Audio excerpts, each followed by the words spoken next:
Whitey. That's at right. Riv. That's what he said yesterday. He was going to be spanking Whitey. And coming up, whatever that means. 3.5 minutes on the Sedano Kap Morning Show. After more than 6 decades of a career with a clean record, somebody's retiring. Ooh. All right, find out at 7. To celebrate the Lunar New Year and the Year of the Horse, Morongo is literally making wishes come true. No joke. Now your top reasons to visit Morongo. Lion dancers will be loose on the casino floor, bringing luck, rhythm, and roaring good times the 20th and 21st. Number 2. Win up to $2,000 cash playing Luna Fire Feast Hot Seats, Fridays 5 to 11 p.m. and Saturdays 6 to 11 p.m. And the number 1 reason. We're giving away a Ford Bronco on the 27th. Morongo, good times. February is Black History Month, and National University is proud to honor generations of African Americans whose contributions have shaped American culture and history. What will be your legacy when you're ready to break barriers and blaze new trails for future generations? National University is here to support you with flexible online learning and comprehensive student support. National University, official higher education sponsor of the Lakers. Visit nu.edu to learn more. Head to the LAFC versus Inter Miami match early and join the official LAFC Fan Fest presented by Zelle on February 21st from 2 to 6 p.m. Tailgate on Christmas Tree Lane for free with LAFC and partners. Enjoy family-friendly activities, discounted drinks, prizes, and live DJ music. All fans are welcome. Your heart works hard for you every day. February is American Heart Month, and it's a great time to check in on your heart health. Hey, it's Chris Morales, and Providence brings together some of the brightest minds in cardiac care, all focused on protecting what matters most, your heart. Their teams combine advanced treatments with compassionate, personal care right here in Southern California. So this month, take a step towards better health. Get moving, eat well, or schedule that checkup. Providence is here to support healthier hearts in every community. Learn more at providence.org/SoCalHeart. Los Angeles, if you missed out on any action this past season, don't make the same mistake. Secure your spot in the Rams house for 2026. Watch every home game next year with big-time matchups against the Bills, Chiefs, Cowboys, and Packers. In addition, enjoy home playoff ticket access, interest-free monthly payment plans, and stadium event pre-sale access. Visit therams.com/2026. Again, that is therams.com/2026. Don't miss out on any of next season's action. Get your Rams season tickets today. The most trusted jingle in Los Angeles has a new number. Accident or injury, call Jacob and Ronnie. Call Jacob 1-800-345-6789. Call Jacob. Evan Cohen here. In life, as in sports, the pros make it look easy. That's why pro golfers like Jason Day, Ben Griffin, and Patton Kazire trust the pros in lawn care. True Green. They have the experience and expertise to give you a lawn worthy of the PGA Tour. And since True Green does the work for you, you get more free time, or more tee times. So stop stressing over your lawn and start loving it. Sign up now at TrueGreen.com because nobody makes it easier to get a golf course quality lawn than True Green, the official lawn care treatment provider of the PGA Tour. Robert was in big trouble with the IRS. Yes, I owed them a lot of money, over $52,000. Then he heard about Civic Tax Relief. They took great care of me. It went really quick. $52,000 that I owed, and they had a payoff for $100, and the IRS accepted it. Man. Off the hook for just $100? Civic Tax Relief will take care of you. Give them a call. Call Civic Tax Relief now for your free confidential consultation. 800-881-4555. 800-881-4555. Individual results may vary. Visit civictaxrelief.com for more information. The home of USC football, and now the home of The Rich Eisen Show. Weekdays 9 a.m. to noon, KSPN Los Angeles, a Good Karma Brands radio station. Previously on the Sedano and Kap Morning Show. It's Friday, you ain't got no job, and you ain't got shit to do. It's Friday, gotta get down on Friday. Yeah, and as somebody who was younger and who was looking out for Big Bro at the time. But he was young. He wouldn't know not to get married. Yeah, what the hell would I have known at 21 years old? He was dropping Miami Heat everywhere. But that's my point. Don't you see that if he would have said to me, hey, listen, I'm dropping Miami Heat. You should be dropping Miami Heat. Let's go drop Miami Heat together. You know, let's go be Crockett and Tubbs. You know what I mean? Yeah. Turns out there's a Walmart right in my own neighborhood. Wow. They got it all. Yeah, it's like a grocery store, too. I was able to buy a sex toy in a Walmart. The Sedano and Kap Morning Show is on the air. The biggest show in ESPN LA history. A little sabor? Yeah, I don't think people like being called hash. You're the güero on the radio. Giant Mexican, horn section. And Did you have me on your show to berate me? Is that what you're doing now? Give me a freaking break. Clinton, you want to play Swing Your Sausage? Why not? It's a wacky Wednesday. Yeah, whatever that means. It's a party game. No, Lindsay's holding up the box. I'm kind of a little jealous right now, Clinton, because I really wanted to play this game, too. Oh, is that We right? can wait for you, Cap. I feel like Casey Kasem having to make that transition. Hey! When he had to go from... Yeah, that's one of the classic radio bits. Where it's like, don't go from a slow song into a... We have ponderous, man. Ponderous. What is this? Ponderous, man. Ponderous. Scott Kaplan, eat a fat one, bro. The Sedano and Kap Morning Show on 710 ESPN. The all-new ESPN LA app and on YouTube at ESPN Los Angeles. When I'm on vacation, you can talk all the schwanz you want. Right. Midnight in the desert. I'm Art Bell. We're bigger than U.S. Steel. Wow, that's crazy. Bit boy. Well, you want to woo-woo? Right now. Monstrous. Beto, I don't want to eat that. We did it, Dad. We did it. You were riding high on the stinger last time. Oh, big time. Right, that's right. Of course we were. This is Pepe Mantilla, your Spanish voice of the Los Angeles Lakers. This is the Sedano and Kap Morning Show on ESPN LA. Good morning, Scott. Oh, my God. Look at him swing that sausage. We're just a couple of guys messing around. That's what we are. Go, Cap. Go, Cap. Yeah, Cappy. In that zone, Cap. Hey, it's Friday. 7:03 in the Mega Market. Yeah, Mega Market. That's right. Mega Market. Is that Briones talking? That's right. Woo! Hola, hermano. Buenos días. Buenos días, Buenos Capi. días. Buenos días. Cappy. Buenos días, Scott. Yo. Mi amigo. Yes, sir. Es viernes. Sí. Y el cuerpo lo sabe. Y el cuerpo Sí. lo sabe. Say this, Cappy. Say, Sí. es viernes. Es viernes. Y el cuerpo Y el cuerpo lo sabe. lo sabe. It's Friday and the body knows, Cappy. Yes, it it's time does. to partay. Yes, sir. Where your shades at, bro? I got them. I got them on right here, right now. Put your shades on. Let's I'm go. not. Are I'm you not wearing listening. aviators then? Or what is what No, are those? these are my Nevin, my new sunglass brand that I've been messing Oh, really? with. Nevin are Nevin. cool. Yeah. All right. Yeah, very nice. Because Cappy didn't give me that blender's code. Well, I do like the color of the shades, man. Kaplan. I like Code Kaplan. Oh, the yeah, code is Kaplan? Code is Kaplan. No, that 20% is off. That how much is that percent? That's 20%. Yeah, I need the free percent. Come on. If I'm gonna be on Team Cappy, I need the free. You need Free the hundo. 99. Yeah. right. Free 99. Give me 3. Well, Beto is in today for Sedano. And Sedano said that when he goes on vacation, we can do all the Schwanz talk we want. But I will say this, Beto. As the Nah, that Lakers ain't come me. back. I don't do Schwanz talk, man. No, you don't do Schwanz Nah, talk. Huh? man. All right. Well, Me maybe we'll neither, see what we Beto. can. Me neither. We'll see yeah.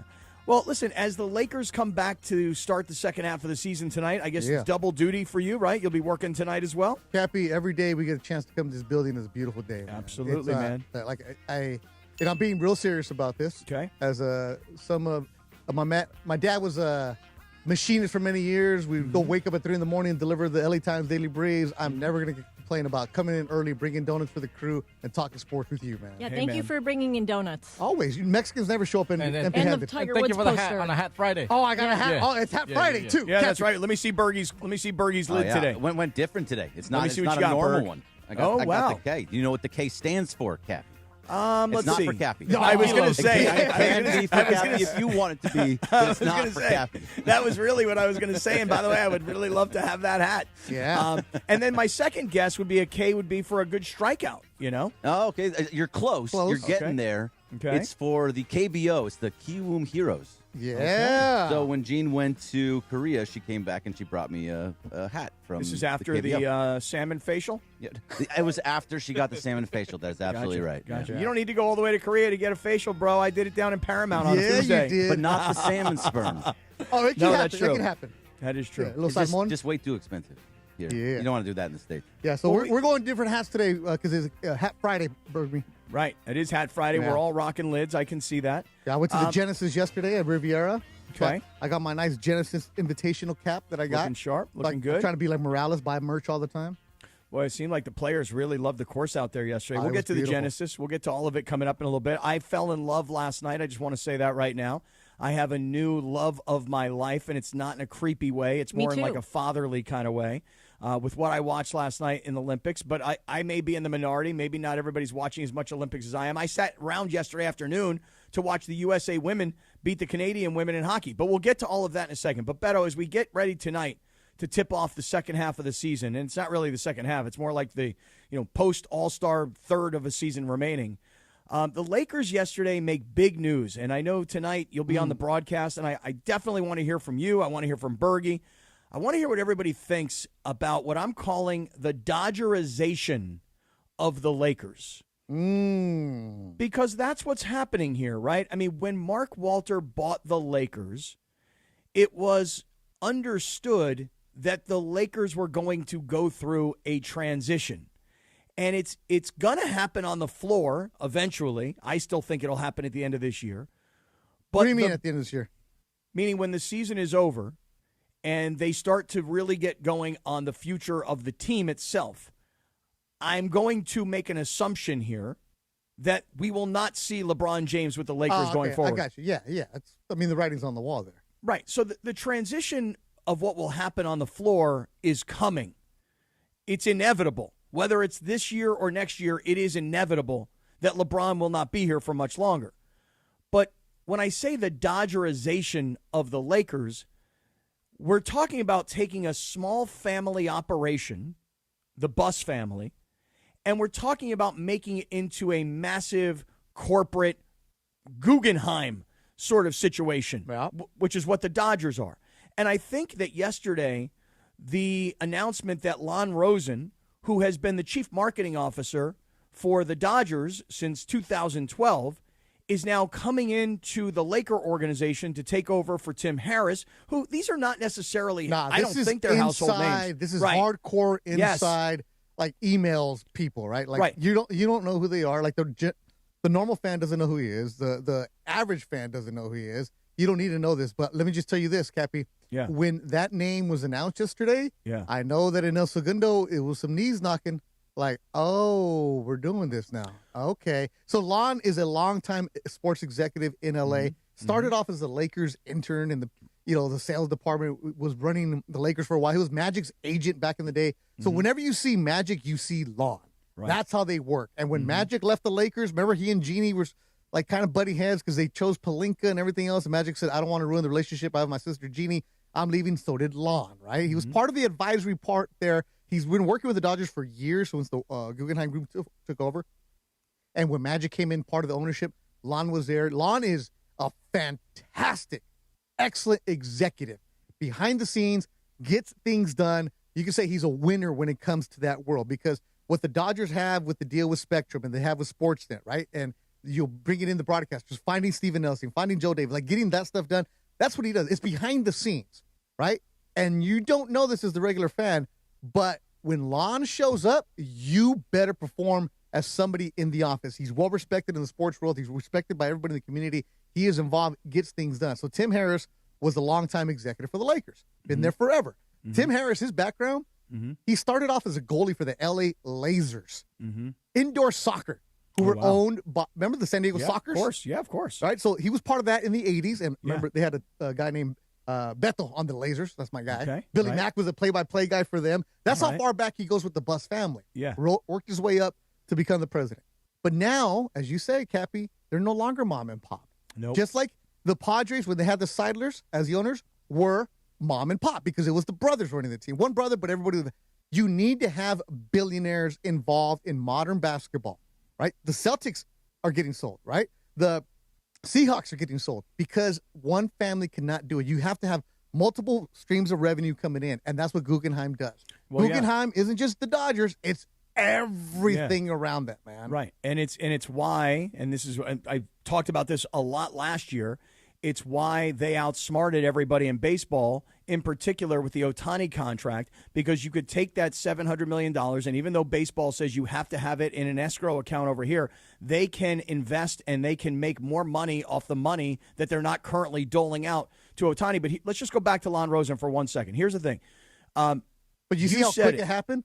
Harris steps down the next day. Boom, email. Right. Well, here's what you said. It's been working. You said knees are knocking inside the Lakers front office. Let me just give you an initial thought here. When you hire, well, I didn't say the front office. I just say also that's everybody. I'm not saying this is basketball related. I'm talking about community relations. I'm talking about PR. I'm talking about sales. It's we cannot no longer just coast here. There's a new here's the term, Kevin Malone, new sheriff in town. Oh, you better get things done. Kevin Malone, how about Reggie Hammond? There's a new sheriff in town, and his name is Reggie Hammond. Y'all be cool. Right on. I mean, that to me is a new sheriff in town. Yeah. You know what I'm saying? 48 hours. But look, when you have a guy who has this sort of pedigree and who comes from the Laker organization, if you will, is married to Magic Johnson in a professional business sense, has run essentially the marketing and the business side of the Dodgers for the last 14 years, and now the Dodgers own the Lakers, it stands to reason that when you hear that Andrew Friedman and his squad is now overseeing the basketball operation, like Rob Pelinka now has to essentially go to Andrew Friedman and go, what do you think about this? Oh, whoa. They're not doing that. Well, they're not going to Andrew Friedman saying, "What do you think about this?" But you know that he's got his hand over the top of all of it. No. You don't think so? Friedman's not involved. Friedman's got enough with the Dodgers right now. Oh, I know. Listen, but there's nobody who's making. There's nobody who's now saying we can make these decisions on our own. That is not happening anymore. None of us know the exact way the front office is working, but I wouldn't say Friedman is involved with Lakers day-to-day stuff. Not yet. But he does have some saying about, hey, consulting. So they might go and say, how would we work finding this kind of thing in the money way or working in the grace? I think what Cappy's trying to say is that basically it's not unilateral anymore. It's going towards someone now. It is no longer Jeannie and Rob's decision to do anything. Jeannie and Rob, we know that. Right. Jeannie and Rob now, for however long this lasts, and by the way, Tim Harris has been there forever. And again, you said it, Beto. Tim Harris was not a household name. It's not like the average fan. The average fan knows LeBron, and they may know Jeannie, okay? And they know Rob. They know figureheads. They don't know behind the scenes. Lon Rosen is not Andrew Friedman is front-facing. Lon Rosen is not necessarily. But when you see this transition from a longtime executive in Tim Harris, who was Jeannie's guy. Can we agree on that? Absolutely. Okay, and now here comes Lon Rosen. Is Lon Rosen Jeannie's guy? Nope. Okay, so now when Lon Rosen shows up, he's now running the business of the Lakers. So for all this talk about how Jeannie plans to be the governor for the next 5 years, she may think that, and it could potentially happen. But I've said from the very beginning, I don't anticipate Jeannie lasting 5 years. In fact, I would guess it lasts a year. In fact, if she even makes it through next year, frankly, I would be surprised. So, and Beto said something interesting in there. He said that when Magic Johnson left, so did Lon Rosen. And who has the strained relationship was between Magic and Pelinka. And now Lon comes in. You got to think that Pelinka's the next one to go, right? Like that whole regime that is up there where you have Kurt Rambis and Linda Rambis and Jeannie and Rob and all of that brain trust that's been at the top for the last few years, this should be the signal that is starting to all change. I think this is going to be a situation where, hey, Rob, you wanted the offseason. You didn't make any moves here because you want to have LeBron clear if he's gone. You want to have the picks. You want to have the offseason. Show us what you can do this offseason. And this is going to be the most important offseason of Pelinka's career as an executive, and you better not mess it up. Because if you do, then the head will roll. So I think they're going to give him one last chance to prove what he can do in charge. Okay, but the flip side of that would be this. Hey, you've been the general manager for this team for all these years, and while you may not have had the resources that we intend to bring to the organization, we're just not all that impressed with what you've done. Oh, and by the way, it's no different than anything else in sports, right? If a guy becomes a GM of an NFL football team, more often than not, he'll say, I want my own head coach. Or if you become the head coach of an NFL football team, you say, I want my own staff. It would occur to me that if I were Mark Walter and if I were now Lon Rosen, because we should all start to really get to know that name. I don't know Lon Rosen. I've never met Lon Rosen, but I'll tell you this. I plan on calling his office and setting up a lunch. No, you're not. Yes, I am. No, you're not. Oh, yes, I am. No, you're damn right I am. Yes, and maybe I'll take him to Valvoline. You should, Cap. You should definitely take him to Valvoline. Yeah. We'll get right back to this combo in a second, but it is 7:15, and you know what you could have done since the Sedano and Cap morning show started today? You could have gone to Valvoline Instant Oil Change, home of the 15-minute drive-through oil change. Visit SoCalOilChange.com for a location near you.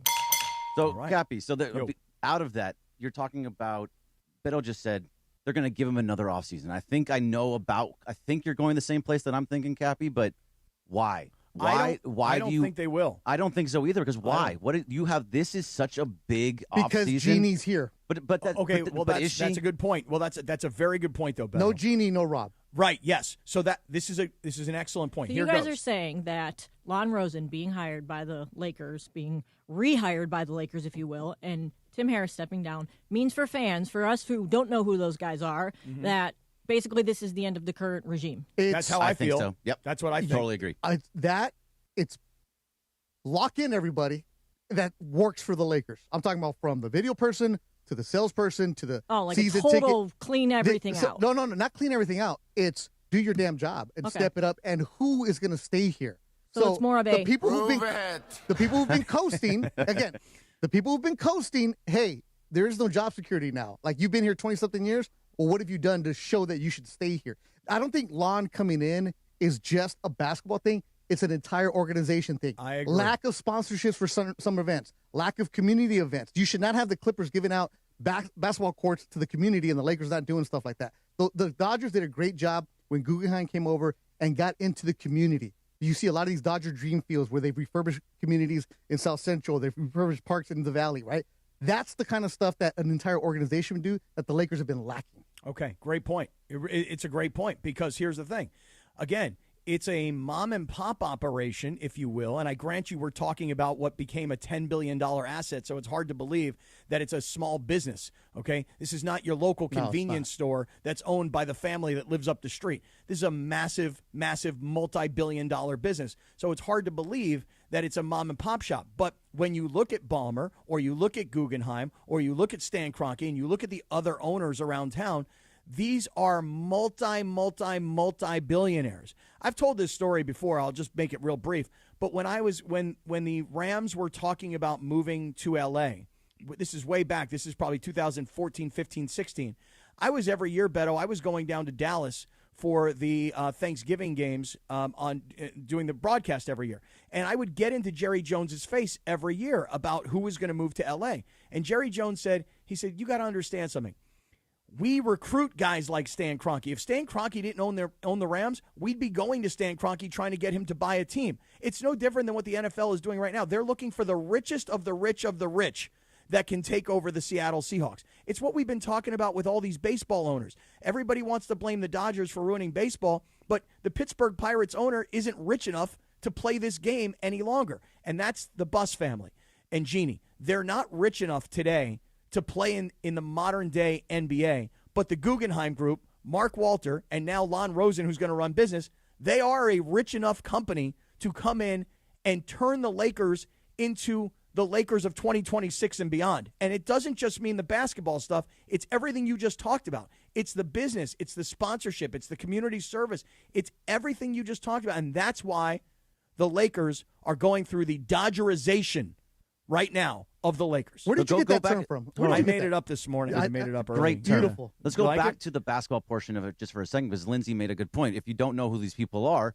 then this, to us and you and I, Cappy, this means that it's all changing, that they're all going to be pushed out the door at this point. Mm-hmm. So, Beto, what reason would you have to keep Rob Pelinka? Just because that's it. It can't be just that. Why not? She's still in charge of basketball. I'll tell you exactly why. Because this offseason for the Lakers, you're never going to have it again. You're never going to have the amount of cap space that you have available with this many open roster spots. You're just not going to have this again. And to have a 26-year-old superstar that you're trying to build around, you need the right person to do it. And you can't go back to 2014 when they let Ned Colletti, the Dodgers let Ned Colletti stay. Mark Walter has been a part of this organization for years. He's been a part of the ownership for years and years and seen how the whole thing is run. If he's looking at how this is run over the last few years and he says, hey, that's not my guy to get this figured out this summer, this exact summer, then he's going to be gone. I don't think it's just because Jeannie just let Tim Harris go, her guy, and let the Dodger guy come in. She didn't let anything happen. She didn't do anything. She didn't let right. anything She had no happen. choice in that. They told her. They told her this is what's happening. Yeah. Exactly. That's right. That's the point. So Jeannie, to me, means nothing in this conversation. Jeannie today is a figurehead, meaning she is a political figure. Her dad owned the team. He was adored. She's very well liked. She's popular. Okay, and she's not. Jeannie's been catching a lot of flack the last couple of years. And by the way, a lot of that goodwill from Jeannie has gone out the window with Laker fans because of the decisions that she's made and the lack of resource that the team has and the way the team has performed. And I think people have also started to look at Jeannie and they've started to understand you're talking about a cutthroat businesswoman. Yeah. She is cutthroat because if you will do what you did to your brothers and your sister and you will cut these guys right out, and I don't know who's getting their money and who's not getting. But I'll tell you this. I know there's been some reports about the Rambuses getting their piece of the pie. $24 million. And Tim Harris on the way out the door. $24 million. How about the brothers and the sister? 0. Okay, so well, they you got see, $1 billion for the sale, but yeah. Okay, but no you bonus. see what I'm saying is, though, is that, like, she's cutthroat. And people may have underestimated the kind of cutthroat businesswoman she is, but here's the deal. This is business. This is multi-billion-dollar business, and there's no reason to keep her around if you have new owners. Why? Because she was a popular figure or because her dad owned the team at one time? I'm telling you, Beto, I'll make a prediction right now. I don't think Jeannie will be with the team next year, even though she said for 5 years. Totally agree with you. I think by this summer, everybody that is in that front office besides Jeannie, because I'll let her stay for however long it needs to be, will be gone by the summer. Well, but I agree with Beto, though. If Jeannie stays, I think Rob will have some protection. But if Jeannie goes, Rob's like the next guy out the door. They're going together. But Special assistant. But they could also get rid of him before they get rid of her. I mean, it is possible. I mean, Bergie brings up a good point. This offseason is critical to the future of the organization, not just the immediate future, the long-term future. So if you're the new owners and you're starting to make these moves in the front office for the organization and the business of the organization, why do you need her around? You know, Cappy, you talk about making moves. This could be the most important offseason in Lakers history, right? That's actually kind of true. No, it is. Well, I know. That's what they say every year, and this time, This time it's actually true. What's that tagline? This time it counts. Yeah, this time it matters. Well, you know what else you could do with a fresh start? You could get yourself a fresh pair of glasses from VisionWorks, Cappy. Hey, Lindsay, baseball. Way to make that transition. Hey, 1 week from today, me, Lindsay, Bergie, Morales, we are going to be at the VisionWorks store in Fullerton. And that morning, we're going to invite you guys to all come out because what we're doing is we're printing a whole bunch of new ESPN LA t-shirts. And we've got all the Sedano and Kap catchphrases. So you'll have your choice. Which one do you want? And we want you to come on down to VisionWorks. And one of the reasons we want you to come to VisionWorks is obviously they're our partner. And we've all had a great experience. But I'm telling you right now, so many of us neglect our eyes and the health of our eyes. And even when we think our vision is perfect, we don't get eye exams. But they're so important because when you see the doctors at VisionWorks, as I did last week, they're going to check the health of your eyes because, you know, they may catch early signs of glaucoma, diabetes, hypertension, or you may just be in the situation I'm in where you think your vision's really good and then you realize you can't see the score on the TV.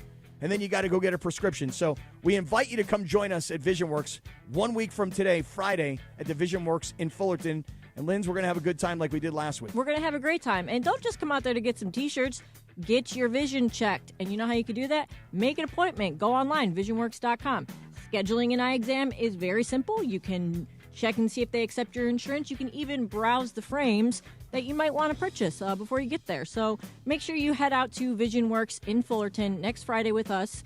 And also go to visionworks.com to see if they've got anything that you're interested in. Because they're going to have plenty for they got all kinds of fashionable glasses like the ones I helped Cappy pick out. And we're going to be getting our glasses on Friday. So you're going to want to be there. Because let me tell you something. I need them today. Not next Friday. I need them today. We'll see you guys Friday, 1 week from today, at Fullerton, VisionWorks. VisionWorks.com. All right, and next, coming up, we're going to talk about what Cappy fell in love with last night. So stay tuned for that here on the Sedano and Kap Morning Show on 710. The Sedano and Kap Morning Show. At Uline, the prevailing opinion is, if you don't live it, you don't believe it. The people at Uline believe in hard work, and they live it by being there 24/7 to answer your call, having 41,000 items in stock, and offering same-day shipping from 12 locations across North America. Business owners, sellers, buyers, shippers, and packers believe it. Uline is the hard-working, dependable source for your shipping and industrial supplies. Visit uline.com. The Subaru A Lot to Love event is happening now at Subaru of Glendale. Lease a brand new 2026 Subaru Solterra Premium CVT for just $288 a month plus tax for 36 months. One at this payment in TJ 001308. MSRP $40,556. $2588 due at signing. $288 a month plus tax. Call 888-855-6434 or check out SubaruofGlendale.net. 10,000 miles a year. Model code TED-12. Subaru Motors Finance lease rates extended to well-qualified buyers with above average credit. Subject to credit approval. Not all buyers may qualify. Located in the heart of downtown Los Angeles, Crypto.com Arena is pulling back the curtain and unveiling new behind-the-scenes VIP tours presented by Delta Airlines, which offers an exclusive look inside one of the world's most iconic sports and entertainment venues. Expert guides will lead small groups through spaces that have hosted legendary sports championships, world-renowned concerts, and epic awards. Guests will also explore the VIP areas and experience the arena's latest renovations. Visit CryptoArena.com/tours for more info. To celebrate the Lunar New Year and the Year of the Horse, Morongo is literally making wishes come true. No joke. Now your top reasons to visit Morongo. Lion dancers will be loose on the casino floor, bringing luck, rhythm, and roaring good times the 20th and 21st. Number 2. Win up to $2,000 cash playing Luna Fire Feast Hot Seats, Fridays 5 to 11 p.m. and Saturdays 6 to 11 p.m. And the number 1 reason. We're giving away a Ford Bronco on the 27th. Morongo, good times. Evan Cohen here. In life, as in sports, the pros make it look easy. That's why pro golfers like Jason Day, Ben Griffin, and Patton Kazire trust the pros in lawn care. True Green. They have the experience and expertise to give you a lawn worthy of the PGA Tour. And since True Green does the work for you, you get more free time, or more tee times. So stop stressing over your lawn and start loving it. Sign up now at TrueGreen.com because nobody makes it easier to get a golf course quality lawn than True Green, the official lawn care treatment provider of the PGA Tour. My name is Whitney Allen, and I'm a widow. My husband, Ryan, died. We never thought we'd ever have to use life insurance, but the unexpected happened. With Ethos, signing up was fast and 100% online. You can get a quote in seconds, apply in minutes, and get same-day coverage. No medical exams, and you can get up to $3 million worth of coverage. I'm grateful we were prepared. Get your free quote at ethos.com/game. That's ethos.com/game. Paid spokesperson. Time spent on application may vary. Online health questions required. The Sedano and Kap Morning Show is on. And this is going to get a little complicated, Cappy, so follow me here I'm for a listening second. very intently. Mornings on ESPN LA will never be the same. I'm listening very intently. Go ahead. I can't wait to hear what's about to happen next. Back to Sedano and Kap. Es viernes y el cuerpo lo sabe. Let's go. Oh, yeah. Yeah. All right. Hey, it is Friday morning. It is February 20th. Beto is in for Sedano. Who's working 9 to 5? I don't know anybody working 9 to 5, bro. Hopefully, most of you people are off on this Friday, like Chris Morales, that sucker. That scumbag. He's No, on, we don't he's use on that. a golf course. Oh, we don't use okay. scumbag anymore? Well, he's on the golf course. He's going to be working. He's just, working the show later, so, Well, I think Morales is planning on checking in from the Genesis Yes. Invitational at Riviera later today. Beto was out there yesterday. I want to hear all Beautiful. about that coming up. By the way, Cappy, 1981, this song, 9 to 5 by Dolly Parton, Dale, as Pitbull calls her, number one hit. Dale. Hey, Lindsay, at 6:55 this morning, before we come on the air, you had a tease. Mm-hmm. You said something like they're retiring after 60 years or something like that. Yeah, 6 decades of cleanliness. 6 Clean decades? record. Clean record. 68 years. Yep. Retiring after 68 years, Cappy. Wait, somebody is retiring after 68 years Yep, and they have ready a for a clean new record. adventure. Spotless with a very clean record. Oh, really? Mm-hmm. And who is that? Some much-needed time off. You're going to have to... Stay tuned. Yeah, stay Hey. tuned. Stay tuned Stay for us tuned. to What do pay you- off that tease. 60. Well, does that mean like we're going to pay it off at like 10 o'clock this morning? Oh, in no, the- we're just in going the to, music- we'll get to it when we get to it because I think like that. what's much more important is you saying that you fell in love last night. Beto, let me tell you something right Yeah, now. where'd you go last night? Okay, listen. So, I find that I'm really into the Winter Olympics. I love the Winter Olympics. Oh, yeah, you do. And I think that I'm in the minority of people because I find that a lot of people are like, I'm not into the Winter Olympics. I don't really care about the winter. But I don't know, man. I love it. I love it every time I see it. And the sports and the athletes. And I always think to myself, who the hell comes up with this stuff? Like last night, what was the sport, Linz, where they're doing like the cross-country skiing, but then they got to take their skis off. They got to run up all these stairs. Oh, my gosh. Then they got to put the skis back on. Then they got to downhill ski and slalom ski and jump. I mean, it's like all of the disciplines in one. And I think to myself, who knows about this sport and who decides new. They want to get into it? So this was the first year that they did it in the Olympics. It's called ski mountaineering or skimo. They call it skimo. If you know, you know. Yeah. And it's That's like such a Cappy sport right there. You could do that. No way, that looks so hard. Imagine putting skis on and then like running uphill. Remember, he's an Iron Man. Cappy can train for this. Oh, it can be trained for and it can be accomplished. You just have to put your mind to it. That's just all there is to it. You can do it, Cappy. Well, the uphill cross-country skiing and then the transition of taking your skis off and locking them in your back and then running up the stairs and then taking the skis back off and putting them on. Bro. I mean, it can be done, but I I love the Winter Olympics. 2 nights ago, Lindsay, what was the young lady's name? She'd won gold years ago. Michaela Schifrin. Michaela Schifrin. Did you see any of her? Yeah, I love the Olympics, Cappy. You know this. Another gold woman from Team USA. Yeah. Women, winning all the gold medals. Who won all the gold medals? The women did. Oh, okay. They won the 7 lady did? 7 of the 9 they were lady did. responsible for. Yeah. So Because Cappy loves the stories, the background, I do love the stories. the I Radio do. Rinaldis, the heart and soul, the grit, the determination, like the sacrifices. Yes, the USA women yesterday beating Canada. You're down 1-0. It gets to 2 minutes to go in the third period, and your captain becomes the scorer who becomes like the all-time leading scorer in the history of U.S. women's hockey. Listen, I don't even know where these ladies play. Like, respectfully, I need to learn, what does a woman do to make it to the USA women's hockey team? Like, where does she play? Because I know all the men, they're playing in the NHL. Where do the ladies play? I think yesterday I heard that they, on the broadcast, that these are collegiate women hockey players. I don't have any exposure to women's collegiate hockey. So to see the U.S. women tie the game late in the third, come back in overtime, and the spectacular goal that took the USA to gold, and then, I don't know. Wait, let's hear the highlight real quick on please. on that. The outlet pass for Keller, a defenseman. Nice move, cuts to the net, score! Megan Keller, the overtime hero, United States, wins gold and belong! Okay, continue, Cappy. With Kenny Albert, what a call. Great call by Kenny Albert. He's amazing.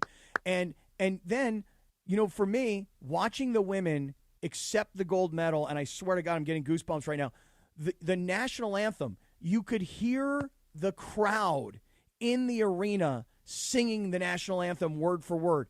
And then, Beto, late last night, I was staying up late. I was fighting to stay awake. Mm-hmm. To see this young lady, Alysa Liu, win gold in figure skating. Best Olympic story, my favorite Olympic story ever. I love this girl. I don't love her in a weird, creepy way. I love her like as a dad would love a daughter. She was, Beto, not only was her performance ridiculous, but the story of Alysa Liu is incredible. You talk about Radio Rinaldi. Do you know the backstory to all of this, Beto? Yes, and I want you to go, though. I want to interrupt. Go for it, Cappy. Bergie, I know you're not as into the Winter Olympics as I am. But as wait, Beto Cappy, is. she's a UCLA alum. Yeah, she is. So we can rope him right in with that Radio Rinaldi. I like the Winter Olympics. I'm just, I'm watching curling right now. I'm really into it, too. Go ahead. Give me but Rinaldi. This is the story right here, Cappy, because Alysa you and I Liu. can identify as girl dads. This girl's amazing. First of all, her father came to the United States from China, where he was like a political activist way back in the history of like Tiananmen Square, and let's not get into the history because I don't really know it well enough. But he actually left China, came to the United States. He's raising these kids, 5 of them, by himself. She's the oldest of all of them. She gets into ice skating as a little girl. By the time she's 13 years old, she's the world champion. I mean, Beto, she's the women's world champion, not the little kids' world champion. Yep. Our daughters played soccer. They're playing 13U, 14U. This girl's 13. She's the world champion against grown women. Youngest to ever win it. So at 13 years old, she's on the verge of becoming a superstar. And then by the time she's 16 years old and she's not achieving Olympic gold, she's like, this sucks, man. I hate this. Beto, how many times have we seen kids get burned out on sports? They don't even make it to their senior year of high school, This is what right? Lindsay and I were talking about, why this story is good. Keep going, Kathy. She said that when her local ice rink closed because of COVID, she was relieved. Right. She was like, I am done with ice skating. And the reason she was so done with ice skating is because she was a robot. And they programmed her every day. Hey, you wake up at 4 in the morning because the ice time is at 5 in the morning, and we get you to the rink. And then after school, you go back to the rink, and you got coaches telling you what to do, and you got people telling you what to eat, and you got people telling you how your dance routines are gonna go. And she had no input into anything. She was just a programmed robot. So at 16 years old, when COVID happens and the rinks close, for her, this is the greatest thing that ever happened to her. Now she decides to go to UCLA, and she's got friends, and she's going on adventures. And then her father takes the family on a ski trip. And she just gets the juices flowing again when she's on the snow, and she's got her skis on. And she decides she wants to put her skates back on. She goes to skate, and she goes, you know what? I miss skating. Beto, she calls her 2 coaches and says, hey, guys, I want you to come back and coach me. And they're like, no, good luck. Have fun, girl. Coaches who had been fired by her dad multiple times. Right. And she's like, I want you guys to come back and work with me. And they're like, for what? What are you going to do? She's like, I don't know. I think I'm going to compete again. And they're like, forget it, girl. Well, apparently she convinces these coaches to coach her again. But she says, here's going to be the difference this time. Rather than me being a programmed robot, I am my own woman. That's what she said. How's that go? I am my own woman. That's what she said, Beto. And she said, I'm making the decisions. You're not telling me what to eat. You're not telling me what to wear. You're not telling me how to skate. I'm doing it now my way. And the beauty of this whole story is that she made me truly believe, I don't know if I'm right, but she made me truly believe that her comeback was not about winning a gold medal. It was about putting her performance and her art out there on display, and anybody can judge it however they want. But it was like a story of, I needed to get back on the ice for me. I didn't need to get back on the ice to win. And because she didn't have this pressure in her mind of, I've made this comeback, I got to win. Like Lindsey Vonn had all this pressure on her. The quad god had all this pressure on him. He crumbled under the pressure. For her, her pressure was not winning gold. Her pressure was just get me back on the ice. And because her mind was so free, and because she was so loose, and because she'd accomplished what she wanted, win or not, she went out there and put out the performance of a lifetime and won gold last night. Beautiful. What a freaking story. I love this girl, Alysa Liu. Now, Cappy, this is very, very important right here because as girl dads, all of us in here, we know that you want to push your daughter because you push them in a different way than you do the boys, right? It's what we do. But you have to be careful how you're pushing a 10-year-old, an 11-year-old, of where they're going to be at. And this relationship with her dad, I'm glad it's still alive, because it could have easily gone the other way where she's so resentful and just disappears from the family's life in general, right? So she was 16. She puts on Instagram that she's retiring. Mind you, the dad was sneaking into – the dad is an overbearing, for the lack of a better term, a Marv Marinovich, right? Oh, my gosh, she's crazy. The dad fired the coaches, right? And he said he was sneaking into the arena. Yes, because they wouldn't. They wouldn't let him go to the arena to watch practice, and he was sneaking in with a radar gun. Right. So then he would text the coaches, "Your services are no longer needed." Yeah, and the kid didn't even know about this, right? So the daughter gets a license. She's so happy. I got a license. I got to drive. I was able to drive. She went to the base of Mount Everest. She was able to be a kid. She was able to go to the movies. Yeah, she went to the movies. Like she was happy there was COVID because she didn't have to skate. This is crazy, and it could have easily gone. How many kids do we know, Cap, that have been pushed by the parents? Oh, they're going to be this, they're going to be that. They're like, dude, they're 8. They don't need to be going to Atlanta for a showcase, right? They don't need to be at a rink at 5 in the morning. They don't need, let them be a freaking kid. That's why the story about Norway in the Olympics, where the kids don't even compete competitively until they're 13, right? And what is Norway? They have the most goals because kids are actually being kids. And how many people tell us, oh, my son's going to be doing this. My son's going to be, you're 5'2", your wife is 5 foot. You're not going to have an NBA player. Like, just be smart about this, right? But the dad's a whole other story. If you want to go down a rabbit hole, Cappy, wow. Right, because you know what the dad reminded me of? He spent $1 million on her. Yeah, you ever see those weird shows where, like, they're pageant moms, you know, like where these pageant moms are, like, nuts out of their minds. Cheer moms. Right, cheer moms are crazy. You know, this guy was an ice skating dad, and he was nuts. And he was pushing his daughter. It was about him, man. It was about him. That's exactly right. Cappy, That's right. There's 5 kids, all surrogates. Like that's the dad's a whole other story. Other story. By the way, but good for her. She found her own identity and she's doing it her way. Remember, Lindsay, at the end when she came off and right away and she started cussing like, I did this. She said to the camera, so what the best thing about her, in my opinion, is ice skating has always been such a like uppity.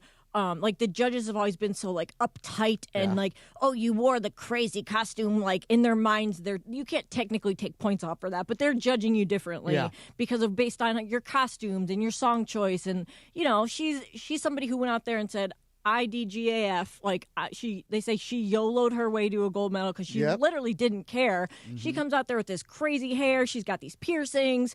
You know, she did not. What's she on her teeth? Yeah, what is that on her teeth? It's a piercing, so it's actually like the part of your mouth underneath your upper lip that's pierced, and then the metal comes down onto your teeth. So they look like really? teeth. I thought it was like a grill. I thought she had a grill. No, like it's you, a piercing. you got a grill, right? I wanted a grill. Like every time I see a brother that got a grill, I'm like, yo, man, let me try that on. And they're like, ugh, God, I'm not letting you try on my grill. No, yeah, it's a piercing, and instead of it coming out on like the outer part of her skin, it's underneath.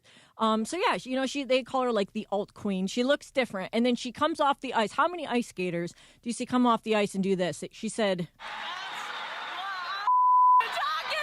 That is what I'm effing talking about. That is amazing. That's why Cappy loves her. Yeah, that's amazing. Right there. I loved her. I thought that she was going to get lower scores just for doing that, but they were like, nope, she won the gold. And Good for her. When they showed her, she got her score. She's like, I knew it. Yeah, I knew it. she knew it. Right. She killed it. And I love the one coach. He's super flamboyant, and he's like, okay. No, I love that guy. He's like, because he tells the same Which story. Which one, Cappy? Oh, the big glass of wine? No, yeah, right, exactly. He tells the same story. That guy, so there's two coaches. Love that guy. One is like this Italian The guy. choreographer. Massimo. Yeah, her choreographer. And then the other guy, the other coach, is a super flamboyant dude who's like, he goes, because every interview I've seen is exactly the same.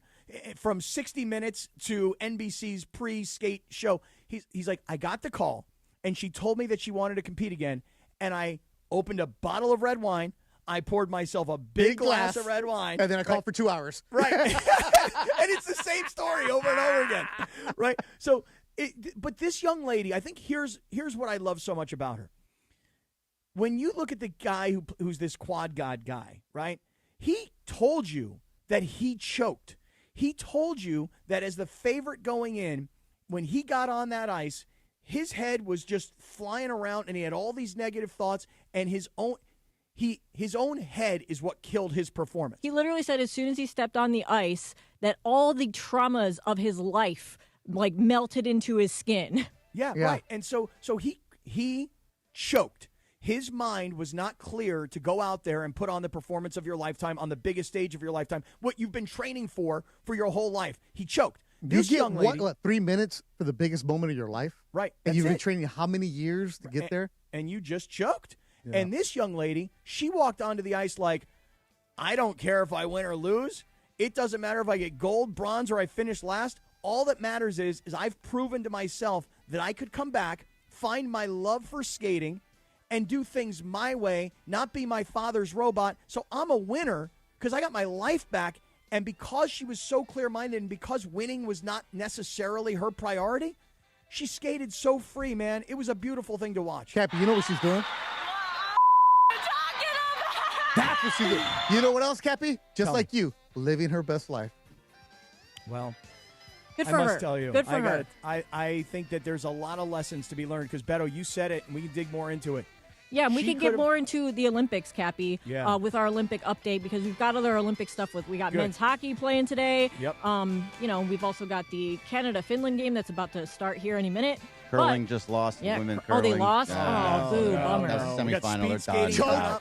But next, Cappy, speed skating? Yeah, we're going to get into some Rams news because the Rams announced Adam Schefter is reporting that they've chosen their new offensive coordinator. So we'll get back to that. But first, Berg's got something to tell us about. Tune in this afternoon to the DeMarco and Travis Afternoon Show live with Chris Morales. And Chris Morales will be joining us at 8 o'clock today, and from the Genesis Invitational at Riviera Country Club. From 2 to 5:30 p.m. near the 8th fairway. Next to the broadcast, stop by the Travis Matthew trailer for exclusive gear, including a limited edition LA collection benefiting the LAFD Foundation. And check out the brand at TravisMatthew.com. Travis Matthew, elevated course meets coast style for every moment. That's right. 7:10 ESPN Sedano Kap Show back in 2 minutes. The Sedano and Kap Morning Show. We'd like to thank our founding partner, Providence. Providence, caring with compassion in Southern California. This is the Sedano and Kap Morning Show. Change is in the air at LAX. Los Angeles International Airport's automated people mover trains are rolling soon as part of LAX's ongoing investments in improving your travel journey. The new trains will quickly move guests between all terminals. The new consolidated rental car center, metro trains and buses, and economy parking in 10 minutes or less. Departing every 2 minutes, they'll help approximately 30 million passengers per year. Learn more at lawa.org/ESPN. That's lawa.org/ESPN. ESPN LA is live at the Genesis Invitational. Join us Friday, February 20th as our afternoon show broadcasts from 2 to 5:30 p.m. Next to the ESPN LA broadcast near the 8th fairway, visit the Travis Matthew Retail Trailer to shop men's and women's apparel made for the course and beyond. Plus a limited edition Los Angeles collection with 100% of proceeds benefiting the Los Angeles Fire Department Foundation. And if you're not in Riviera, be sure to check out the brand at travismatthew.com. Es viernes y el cuerpo lo sabe.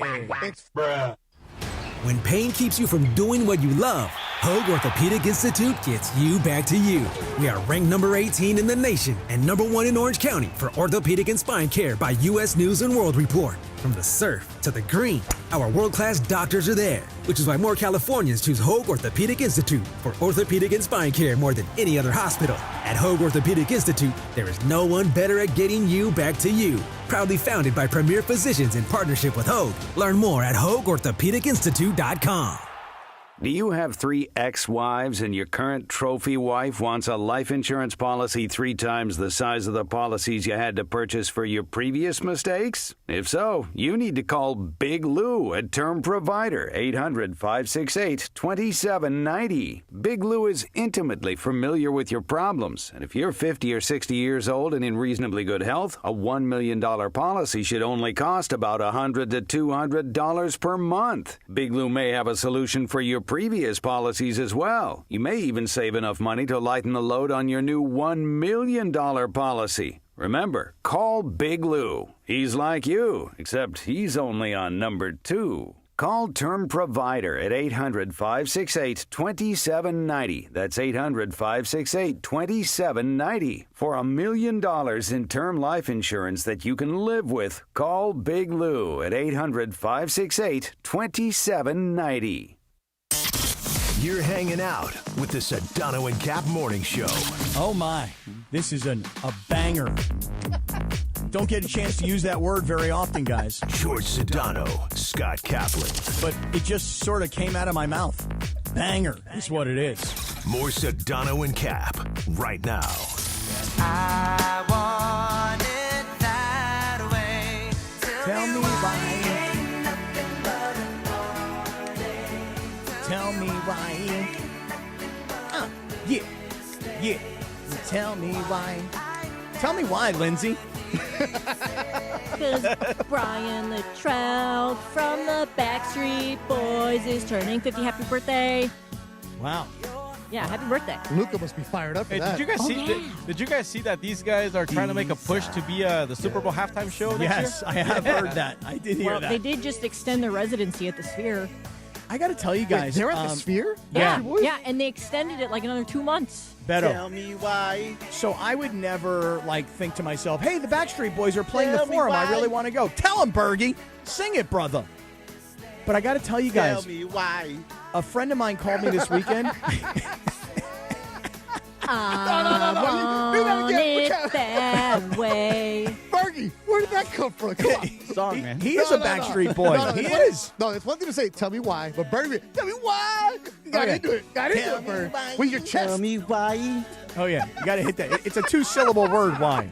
It is. Why is Y-E. Y-E. Yeah. Beautiful, Bergie. Come on, The Half Bergie. Friday, Cap. Did you change your cap? Look. Change your cap. Got Change your cap. Put the cap It on. goes down. It goes. Wait, this Get is it, when they do Berg. the Get it, Berg. Wait, hang on. You are.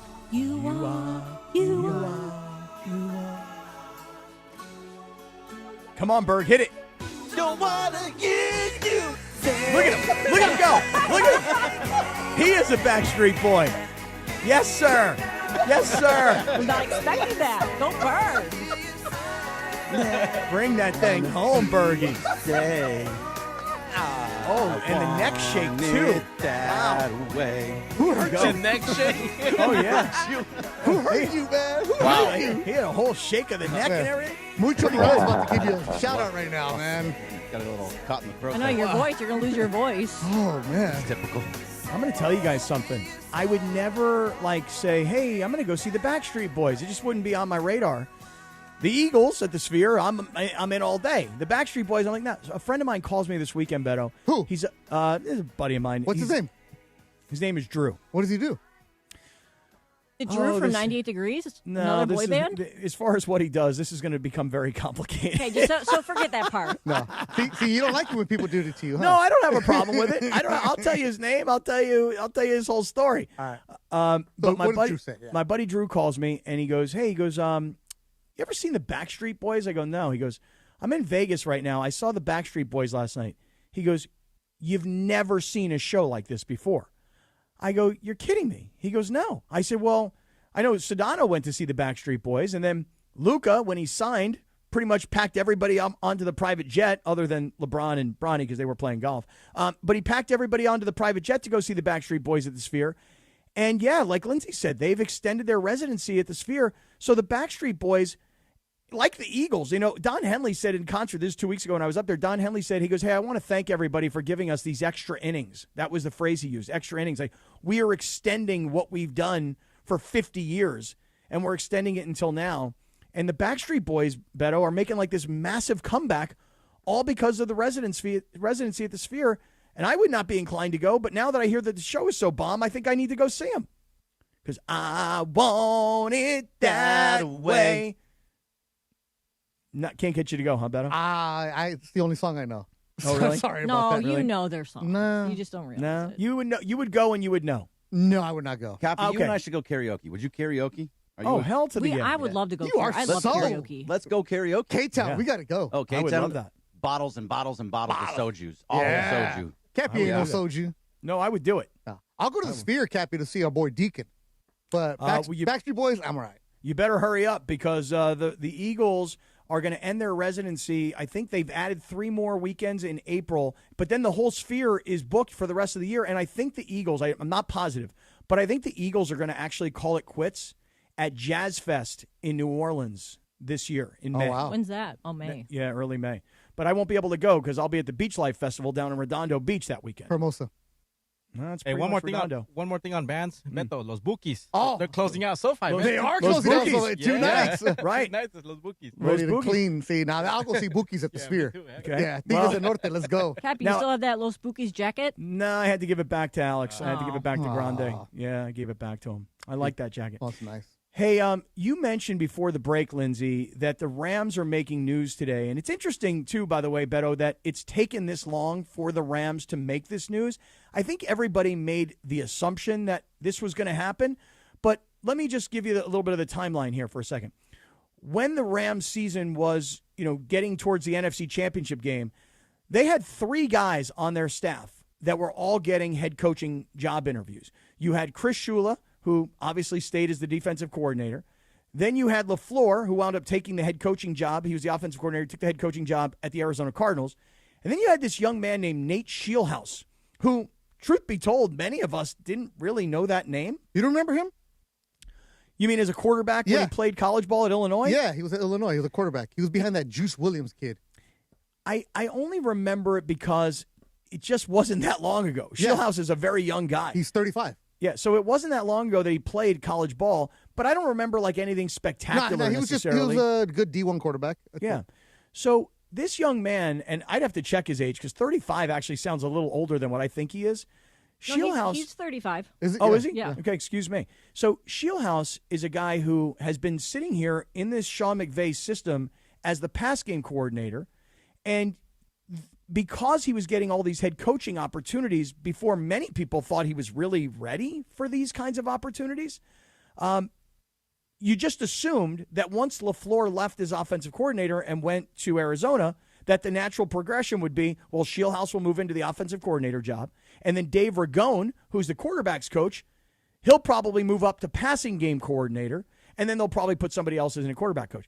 Then the Rams made some news, very small headline, but they hired Cliff Kingsbury. Mm-hmm. And Cliff Kingsbury was the offensive coordinator for the Washington Commanders. So I think many people made the wrong assumption that Kingsbury was going to come into the Rams and become their offensive coordinator. That was not the case. Kingsbury has taken over the job of senior offensive assistant. Mm-hmm. So the Rams do this better than anybody else. They promote from within, and then they turn these coaches into head coaches.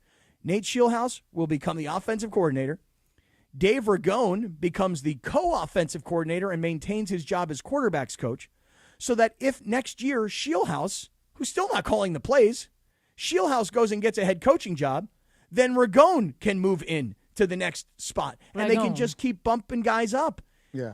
It's amazing what the Rams do and how they're great at finding these guys, because he was at Iowa State for a while. He was working his way up through the college ranks, and he was only been with the Rams for 2 years. Right. Like, they find these young guys that they can plug in and develop the right way. So for him to go from, was it the special assistant or whatever he was with the offensive side to actually coordinator, like, no surprise. Other organizations, they do that. You're like, oh, well, are we? But they're bringing these guys up, educating them, and they know the Rams way. That's huge right there with McVay in the system. And the thing is that all these young guys get these head coaching opportunities, but they weren't the play caller. But they were the right hand to McVay. And when you look at McVay and you obviously look at Kyle Shanahan, these are the two head coaches around the NFL that produce more young up-and-coming head coaches than anybody else. And you know the beauty of what these guys do, Beto, is they actually they really want these guys to go on and succeed, because there are plenty of head coaches. I'm going to tell you something. There are plenty of head coaches that when the Chicago Bears ask the Green Bay Packers for permission to talk to their quarterback coach to become their offensive coordinator, and the Green Bay Packers block them, that head coach is holding back an assistant coach, whereas what McVay does better than anybody is he cultivates these guys and then goes, go, you go out there and do your own thing. He's a great dog. Job. He is a dog. That's right, Cappy. And you know what? We can get back to this in the 8 o'clock hour. After, of course, we talk to Christopher Morales, who is going to join us at 8 o'clock here live from Genesis. Live on course there. But first, it's game day, guys, which means it's time to BB go for it, as Christopher says. BB go for it. Listen to Mason in Ireland today for your chance to play. When you hear the cue to call, be caller number 7 and guess which team scores the first 3-point basket of the game. Get it right and you'll win a $100 BBGO promo code, plus be entered for a chance to win a trip to basketball's biggest stage. From our friends at BBGO, bring something different to the table. BB, go for it! 7:58, quack, quack, KSPN Los Angeles. We'll be right back with some Christopher Arthur Morales. Quack, quack. The Sedano and Kap Morning Show. To celebrate the Lunar New Year and the Year of the Horse, Morongo... Don't miss the countdown to kickoff, presented by BMO, official bank of LAFC. Saturday at 5:30 p.m., it's the debut of Countdown to Kickoff, presented by BMO. Let's go. Who's ready for LAFC's season opener versus Messi and Inter Miami at the Coliseum? I sit down with LAFC defender Ryan Hollingshead. Plus, Angel City FC is right around the corner. Join me Saturday at 5:30 p.m., leading you straight into LAFC pregame. BMO presents Countdown to Kickoff, hosted by Mario Ruiz on ESPN LA.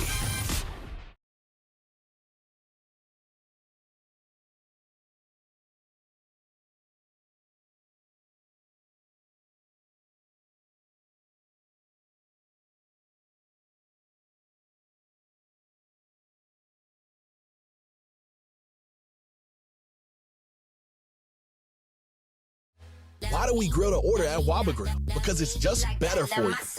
Our Asian-inspired menu has high-quality proteins that are healthier for you. Like hormone-free chicken, ribeye steak, wild-caught salmon, and shrimp.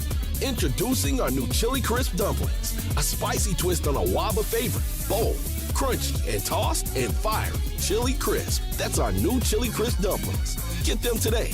Only at Waba Grill. It's for you. Buenos días. In Los Los Angeles, business is personal. It's built on trust, shared goals, and showing up where fans live and listen.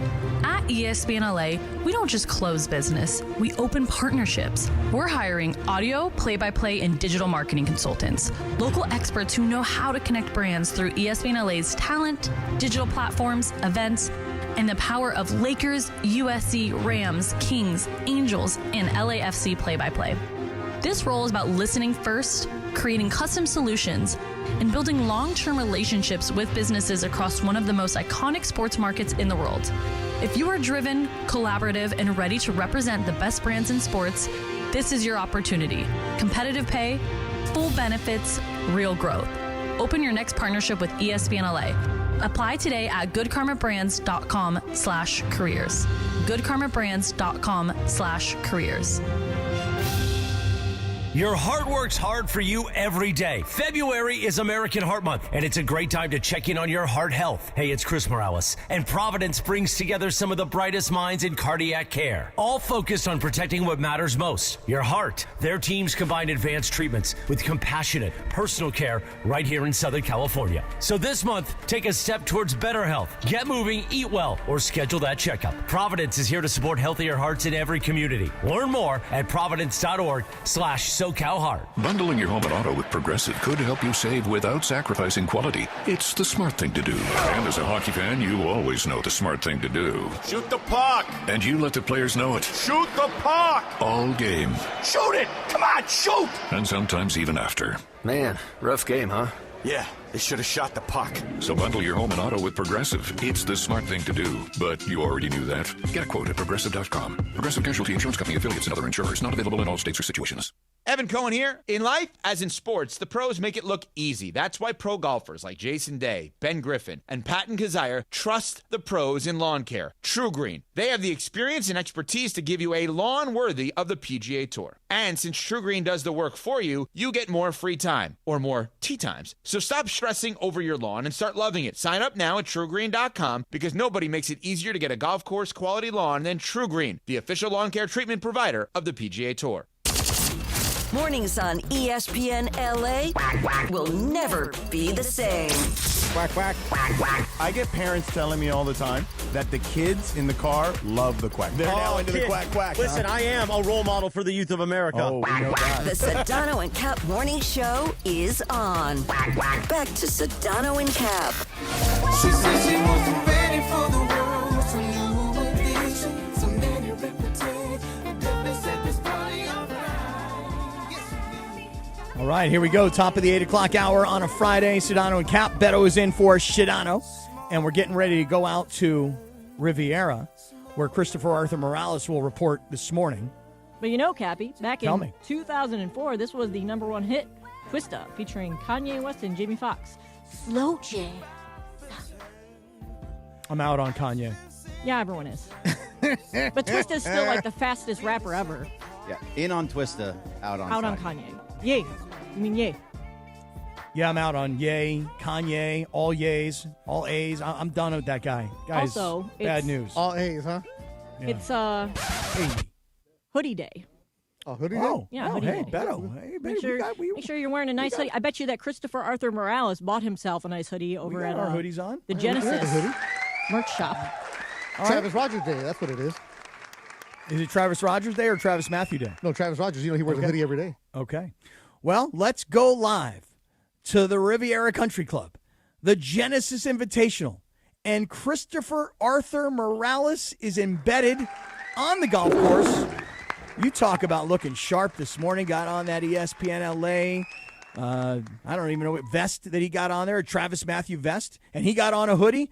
Christopher, looking sharp this. Oh, look at that. And he's already got the new merch, the Genesis Invitational hoodie merch. Already got the new merch. Happy Hoodie Day. Good morning. Good morning. Happy Hoodie Day indeed. We are Yeah. live from the Genesis Invitational at the clubhouse, right outside. Lucas and I are right outside the clubhouse, overlooking hole number 1. We just saw Ricky Fowler and Tom Lee, shouts out, tee off to begin the morning, and we are having a beautiful day. And here's the thing.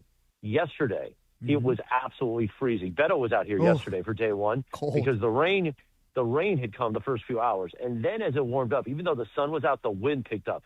And you were like, we were ice cubes. But today is a little bit warmer. Rory McIlroy is on top of the leaderboard at -5. He's going to tee off about 12:30. And then today at 2 p.m. at hole 8, the fairway, in front of the Travis Matthew trailer, Travis Rogers. Not Travis Matthew, but Travis Rogers. So Marco Farr, the Rams Super Bowl champion, and me, Christopher Arthur Morales, will be broadcasting live from 2 to 5:30 p.m. Handing out Travis Matthew hats, maybe. I don't know. Having fun in Frivolity, smacking it around, spanking Whitey on the course, Cappy. I can't wait. Yeah, it's going to be a great And afternoon. now, here's the thing. Tommy Lamb, our market manager, texted me this morning. He said, how much damage day one at the merch store? I gave him the amount, and I said, but that includes one item for Stephanie. And he goes, oh, you haven't even begun then. And I said, you're right, sucker, because today we're going to hit up the Riviera official merch store downstairs right here at the clubhouse. I can't wait. Oh, yeah. I did damage there yesterday. That's why I got that hat. Hey, Morales, if you go you to went the Riviera store or the Genesis store? Both. Oh, beautiful. Jim Hill took now, me are in. you coming out here today, Beto? No, I'm not. We got Lakers tonight, so I won't be able to make it out there. That's Also, Morales, if you go to the Travis Matthew store, I think on the 15th hole back that way, before you I walk just said in, the 18th hole or the 8th hole. wherever it's at. Oh, sorry about that. Anyways, Yeah, the 8th hole. The trailer that they have by the food spots, when you walk up, there's people standing outside and they're holding a black Travis Matthew hat. Those are free. So ask for that. So we were handing them out to our team this morning. Nice. And we're ready with those black hats, handing them out. They're the Travis Matthew Los Angeles house. Yes. Now, that is the 8th hole, the fairway. Okay. That is where we will be broadcasting live there, right next to the food trucks. Oh, and there's all a right. great barbecue food truck, Yes. Cappy. And today I might make Travis share a sandwich with me today. Oh, no. Don't cheat on me and do that with Travis. Morales, that's a $24 sandwich, man. I had one yesterday. You're not going to finish it. Listen, I got Tommy Lamb's credit card. Oh, okay. Yeah, get two. Extra cheese. Come on. Now, here's the thing, Cappy. I want to ask you, top of the hour integrity here. Yeah. I have two questions. Question number one, who do you miss more today, Sedano or me? Do you want me to answer that right now? Yes. At this exact moment, I miss Sedano more because I'm with you. However, when you leave, I will miss you more than I miss Sedano because I got Beto. Okay, beautiful. Question number two. Yeah. Let's see. Let's still get the time. 8:07 in the morning, 7 minutes after 8. Quack, quack. Yeah. Quack, quack. Has Greg Bergman delivered orgasmic content, massive content? Yes, for that's a Friday Backstreet morning Boy. guest? Yes, Greg did his interpretation of the Backstreet Boys, Tell Me Why. But he didn't just go like, tell me why. Like he really, really, really got into it. And then he hit belted it like during the crescendo of the song. And then the YouTube chat said, "Who hurt you?" Yeah, who broke your heart, Greg? So yes, he has love been, and Christopher, I will have you know that Gregory Arthur Bergman was also orgasmic when going off about the whole, I'll say the addition to the Lakers front office and what is going on and what this all means to the Lakers when they go out and they hire a guy who comes from the Dodgers and they say, hey, look, what's going to happen here?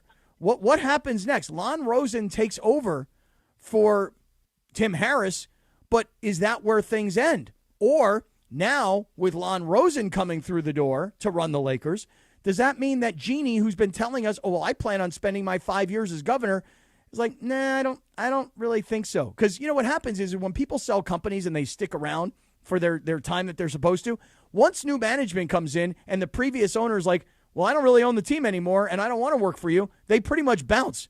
So Bergie was orgasmic when describing what Lon Rosen's arrival to the Lakers means. So he's been outstanding so far today. And listen, Lon is a friend of the station. He's been a big ESPN LA P1 listener for many years. Lon goes back with many of us, so we are excited about Lon. We thank Tim Harris for all his contributions, and we look forward to a new era with Lon Rosen. How's that for a corporate answer for you, That Cappy? was super corporate. Now, here's what I told Beto. I said, Beto, I don't know Lon Rosen. I've never met Lon Rosen. But I'm going to give Lon Rosen about a week or two to kind of move offices from the Dodgers over to the Lakers.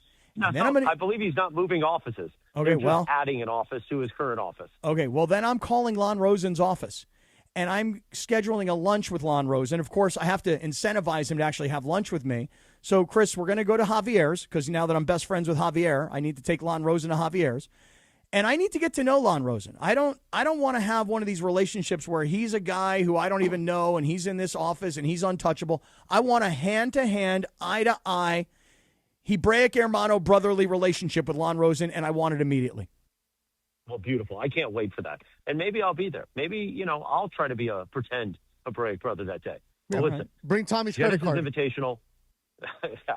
I think Lon's credit card will suffice that day. No. Anyway. Your money look good here. I will invite him, and I will even pay. I will pay for the lunch. Oh! Let me get the sell in, okay? Go ahead. Tigers tournament. Tigers hosting this, the Genesis Invitational here at Riviera Country Club. Now, I'm hearing rumors that Saturday and Sunday are almost sold out. There is no better place to be in Southern California than this tournament this weekend. Okay, maybe Rory wins. Maybe you're spending Sunday. I'm spending Sunday following Rory around. Maybe Ricky makes a surprise. Probably not, but you never know. Be here. Go to genesisinvitational.com. Get your tickets to be at a spectacular event that happens once a year. And this year is very special, not because I almost died, which many people today. I saw Jim Hill yesterday, the great Jim Hill, and I said, the legend. And he goes, no, you. Didn't you almost die? I go, absolutely right, Jim. I did almost die. He goes, good to see you. Jim Hill's here. If Jim Hill's here, you got to be here, sucker. Last year we didn't have this because of the fires in the Southland.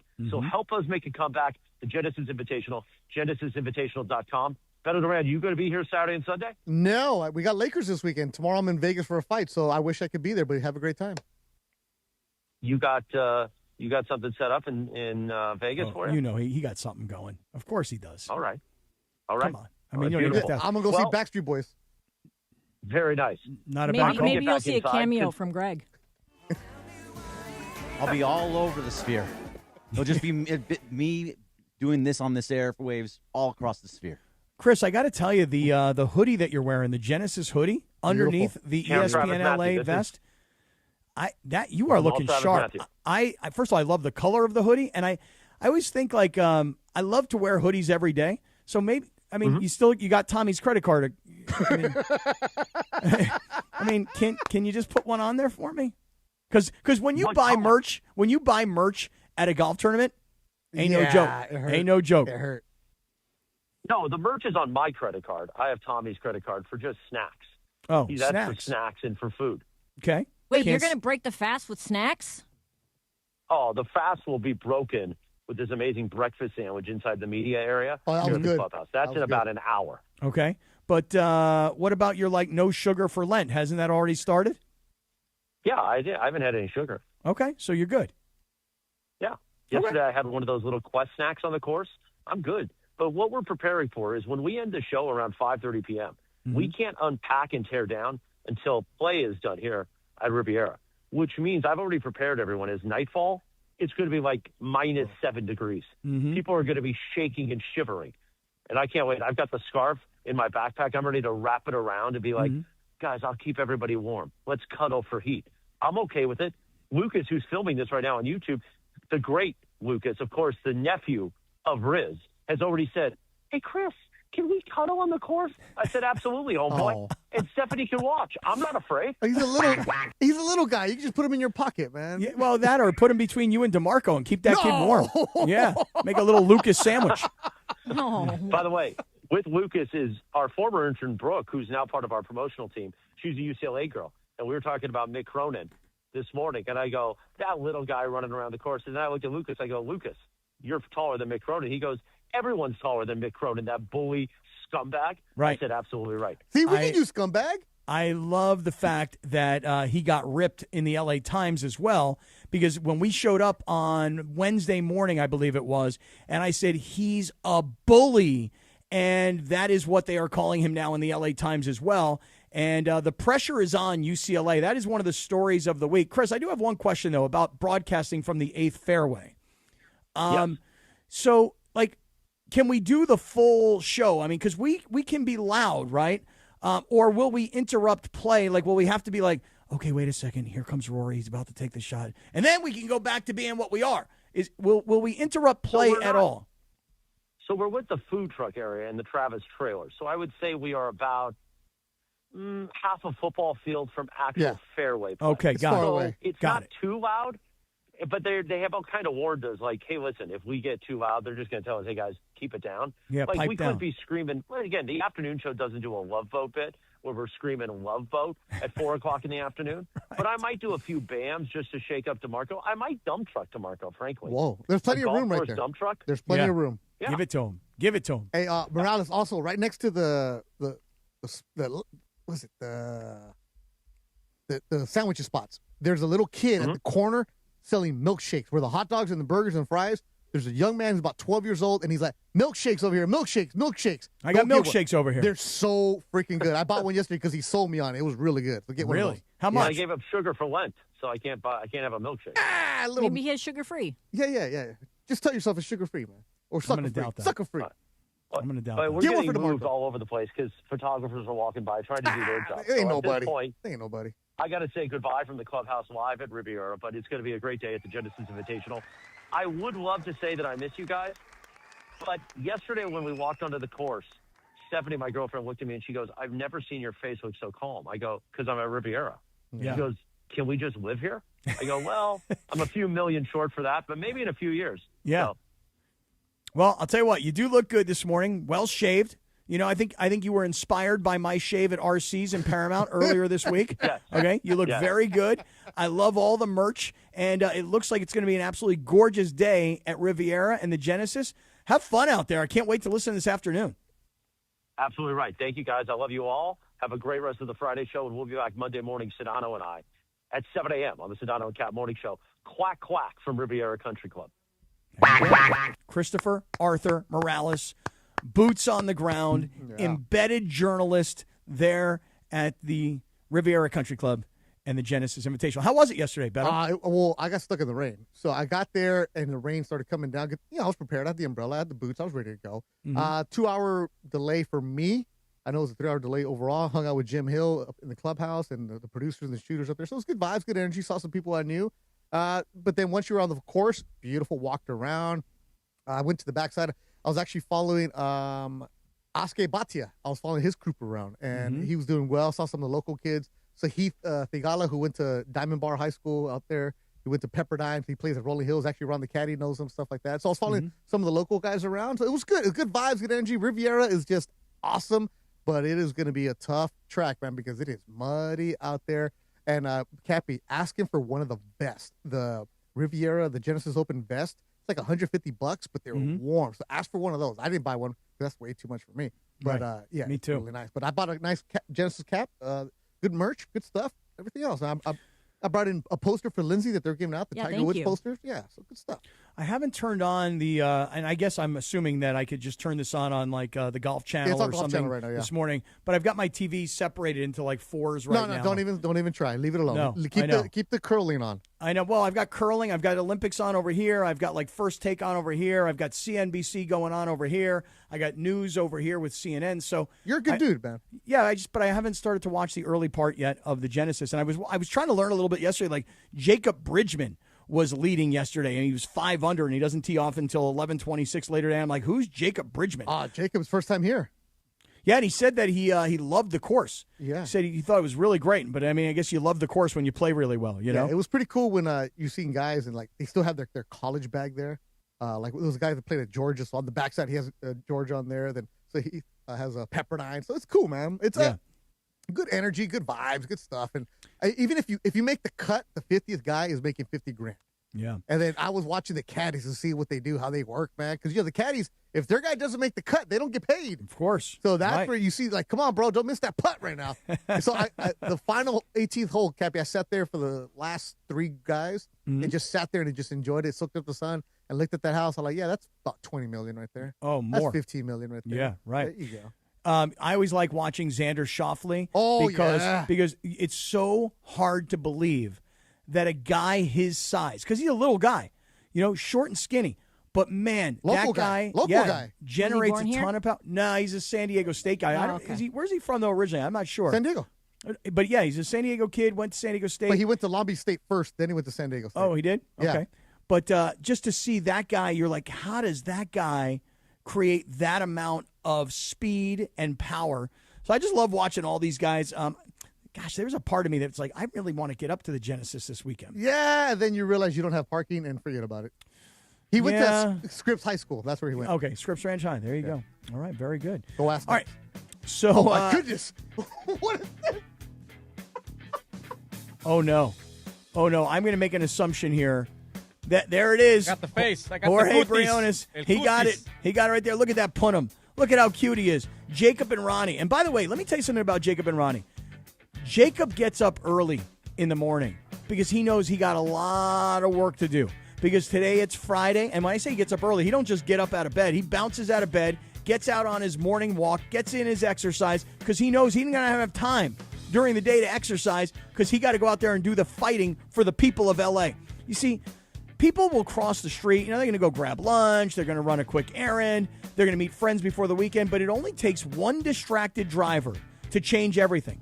And if you were hit as a pedestrian at a crosswalk or in a parking lot or anywhere, you get help right away by calling Jacob. And you know that brand new phone number. It's plastered all over every billboard around L.A. It's 800-345-6789. Thank you, Jorge Briones. It's 800-345-6789. The law offices of Jacob and Ronnie, they are here with a free consultation, a no-obligation case review, and no fee unless we win. Call that number, 800-345-6789, or visit calljacob.com. And if you're looking for something to do this weekend, Call Jacob brand ambassadors will be at the LA Memorial Coliseum for the LAFC Fan Fest before watching our club take on Miami. So come spin the wheel for free Jacob swag, prizes, and much more. Call Jacob.com.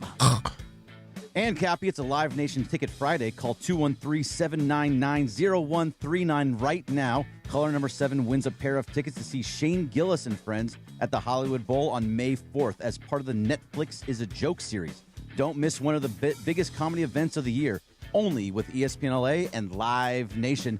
Coming up next, a little Doyers talk. The Dodgers. Coming up next. Sedano and Kap Morning Show. We'd like to thank our founding partner, LAX, Los Angeles International Airport, where change is in the air. Learn more at lawa.org/ESPN. This is the Sedano and Kap Morning Show. Did you know Children's Hospital Los Angeles treats more kids with cancer and blood diseases than anywhere else in the Western U.S.? With over 200 clinical trials and some of the highest survival rates in the country, the Cancer and Blood Disease Institute at CHLA is the #1 pediatric cancer program in California. When your child faces an opponent like cancer, trust the team that delivers in the clutch.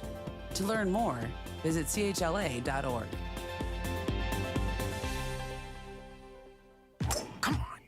No! It's just a golf lesson, champ. Loosen up. I can't. See that Hyundai Santa Fe? Yeah. I only paid. Finish up on your own. I gotta run. Deal's so right, it almost feels wrong. The Hyundai Getaway Sales Event.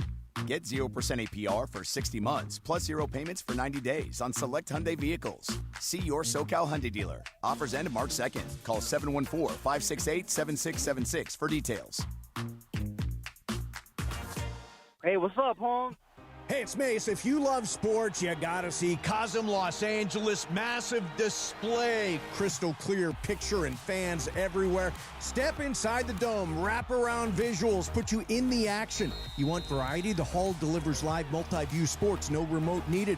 Football, NBA, Premier League, UFC, all there. Then head out to the deck, a panoramic rooftop bar with craft cocktails and local favorites, sports, movies, date night, game night. Cosm does it all. Get tickets now at Cosm.com. ESPN LA is live at the Genesis Invitational. Join us Friday, February 20th as our afternoon show broadcasts from 2 to 5:30 p.m. Next to the ESPN LA broadcast near the 8th fairway, visit the Travis Matthew Retail Trailer to shop men's and women's apparel made for the course and beyond. Plus a limited edition Los Angeles collection with 100% of proceeds benefiting the Los Angeles Fire Department Foundation. And if you're not in Riviera, be sure to check out the brand at travismatthew.com. Diabetes, high blood pressure, anxiety meds, everyone's on them. If you're a 50-year-old male, maybe a bit porky, and you may even have type 2 diabetes, $1 million of term insurance may only cost you about $200 a month. Call Term Provider. Speak with Big Lou at 800-568-2790. Big Lou will find a term life policy for you even if you have type 2 diabetes, are overweight, or have high blood pressure. Term Provider has helped thousands of people like you who think they can't afford term life insurance. To buy $1 million of affordable term life for you, all you need to do is call Big Lou at 800-568-2790. Lou will make sure the scales are tipped in your favor. Call 800-568-2790. Big Lou will answer your call and work to fit you into a term life policy that you can afford. Remember, Big Lou's like you. He's on meds too. Call 800-568-2790 or biglou.com. You're hanging out with the Sedano and Kap Morning Show. The balance of how you drive me crazy and also make me laugh hilariously is like the perfect balance. See that? Perfect balance. Yeah, perfect balance. Yeah. Back to Sedano and Kap. So crack a bottle, let your body waddle. Don't act like a snobby model, you just hit the lotto. Uh-oh, just hopping in my Tahoe. Got one riding shotgun and no, not one of them got clothes. Now where's the 826. We already did the quack quack. On this day, back in 2009, Eminem featuring Dr. Dre and 50 Cent, Crack a Bottle, #1 hit. Yeah, it's also Leadership Day and Love Your Pet Day. I know I love my pet. Cappy, you love Jack the Frenchie as much as I love Chewy? I don't know if I love him Probably quite not. as much as you love Chewing, but my son loves my dog more than I love him. I mean, I love him. Don't get me wrong. I love this freaking dog. Do you And by the love way, your dog more than you love your son, though, is the question. Oh, no. Oh, okay. No, he loves the dog. Okay, I think he does. Well, Shut but up, Dad. They are connected at the hip, these two. I'm telling you right now. The dog Oh, I and the love it. son. Because they don't leave the house. They are BFFs. They are together all the day, all the time. Does he They take him to freaking- work? He doesn't take him to work, but like on a day like today, my son actually works from home, so he gets to hang out with the dog all day. We'll have to have you bring in Jack the Frenchie one of these days and like have him meet Chewy. Nah, I'm good. Nah, we're good. No, I want them to meet. I actually think that my son will not he will not date a woman until You can just stop right there. No, he will eventually, I think. but I don't think it'll happen until the dog dies. You know what I mean? Don't say seriously. that. No, I only think that he doesn't have time for another relationship. I think he's best friends with the dog. You know? Nothing wrong with that. Anyways. Anyway, where were we? We got to get the organ, right? Yeah. Hey, get that organ ready because you know what? Bergie tease, we're going to get into a little bit of the Dodgers right now. But The Dodgers. I just want to go back to one thing, though, because they're all intertwined now. We started talking about it earlier today. This idea that Lon Rosen is I guess I'm not going to say leaving. Maybe he's adding. He's adding. But he's becoming the president, essentially, of the business side of the Lakers. And he's going to be expected to do all that he has done for the Dodgers and their brand. And we played this sound earlier this week from Andrew Friedman, where Andrew Friedman was talking about having this special connection with the fan base of the Dodgers. And Beto, you talked about it earlier. The Lakers, for whatever reason, and I don't know where this happened, when it happened, why it happened, but the Lakers have not been as, I'll call it, community forward, perhaps, as the Dodgers have been or other organizations have been. And that's one of the things, perhaps, that a guy like Lon Rosen will bring to the Lakers. Well, you look at with the Dodgers, the fan experience, right? They redid the stadium. Remember back in the day, if you were in the pavilion, you couldn't go to the other pavilion. Or if you were in the reserve level, you couldn't go down to the loge of the field level. Now you can go throughout the entire stadium. They've upgraded everything. Mind you, it's going to be difficult at Crypto because they don't own the building, but the fan experience could be different. It's just the stuff that they do in the community. Not that Lakers don't do that stuff. They're very, very active. But when you're a Laker brand, you don't have to go above and beyond because you're going to sell out every single game. There's going to be a demand for anything you do. Lakers merch is always going to be the number one seller. It doesn't matter. But you can add to that. You can make sure that you're above and beyond for what you're providing, but it's going to cost some money. And if ticket prices go up or if revenue is being increased, look, the Dodgers have every single piece of that stadium filled with advertising. Monetized. That's right. Otani's at-bats are monetized. The Kose, right? Like Kose. Just for him, right? Yeah. The Lakers don't have that. And there's so many opportunities that are available for you. So I don't think Lon Rosen is coming in here just to like mess with Pelinka or anything like that. It's more of the holistic. What are we doing everywhere? So to that point also, like you're talking about in the pavilion out back there, they fixed all that stuff. They also did something for the other team's players, too, the visiting clubhouse. Oh, yeah. They fixed it all up, and so when other players from other teams come in, they have this beautiful, nice clubhouse, and they go, oh, they spare no expense here. This is a good place to play. Well, and then guys like Kyle Tucker and Edwin Diaz were like, if they do that for us on the visiting team, what do they do for us on the home team? Well, remember the visiting clubhouse had no batting cage. Right. You had to walk to the Dodgers side to go and hit and wait for the Dodgers to be done hitting, or if you had to get there super early, and it was just like a little rail in the hallway. Now it's completely different. The visiting side is better than most major league clubhouses. Well, and the Kyle Tucker thing goes back to, again, the Friedman comments from earlier this week. He didn't really think there was any chance that they would get Kyle Tucker because Kyle Tucker had a much longer-term, higher-dollar offer. And he said, well, why would he come here? And the fact of the matter is that, listen, if you're an available free agent and you have an opportunity to join the Dodgers, especially right now because of this roster, you want to try and play for a championship, and the Dodgers give you the best chance. That's why a guy like Kyle Tucker would take a shorter-term deal. I know we're talking about the average annual value of his contract being more, but you're talking about the difference of, call it like $200 million versus $300 million. He chose to be here. The Dodgers don't lose out on players anymore. Well, it's funny you say that, Beto, because like how Cap and Berg just said, this all connects with each other, because one thing I noticed the other day when you heard Mets owner Steve Cohen talking about like how he said he was, quote, perplexed that Edwin Diaz chose the Dodgers over the Mets when he thought that they made a similar offer. Dave Roberts, when they all got together a couple days ago to start the season, he wanted Edwin Diaz and Kyle Tucker to tell the team why they chose the Dodgers. And so while they didn't make that public, Dave Roberts summarized it basically by saying, like, it was because they said that they felt that the Dodgers took care of their people. They took care of the players. They took care of the players' families. It was all about hospitality. And, like, they really recruited them and showed them how much they care. And stuff like that, obviously, that matters. And so Edwin Diaz, when he came over, they do something that's so different, too. They brought in Alexis Diaz, Edwin Diaz's brother, last year, gave him a minor league deal, gave him a shot in the pros, again, because he'd been out of baseball for a little bit, and then he did pretty well. And how the team worked with him and how they fixed his pitch mix and treated him so well. Edwin's like, yeah, I want to go be where my brother just was because he loved it over there. Well, didn't Joe Kelly talk about when the Dodgers get a guy who's hurt, they make sure that they don't rush him, that they get him ready for October. They make sure they have that luxury. Not every team has that luxury. Of course, they have the luxury, but they could easily just say, you know what, we're not going to invest in you right now because you should be a big leaguer. Let's use you in the big leagues. But no, let's make sure that you're ready for this, and they give you the rehab necessary. The Lakers for so long have been, hey, we're the Lakers.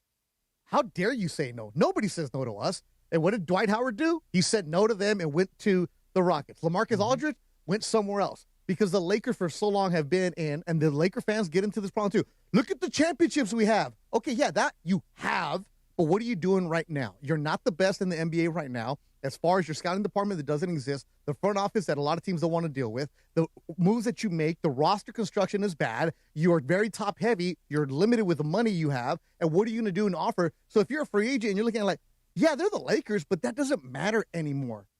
On the other hand, when Luke Kennard showed up, Luke Kennard, right. When Luke Kennard showed up, his first interview afterwards was, hey, look, this is a different stage. This is not the Clippers. This is not the Pacers.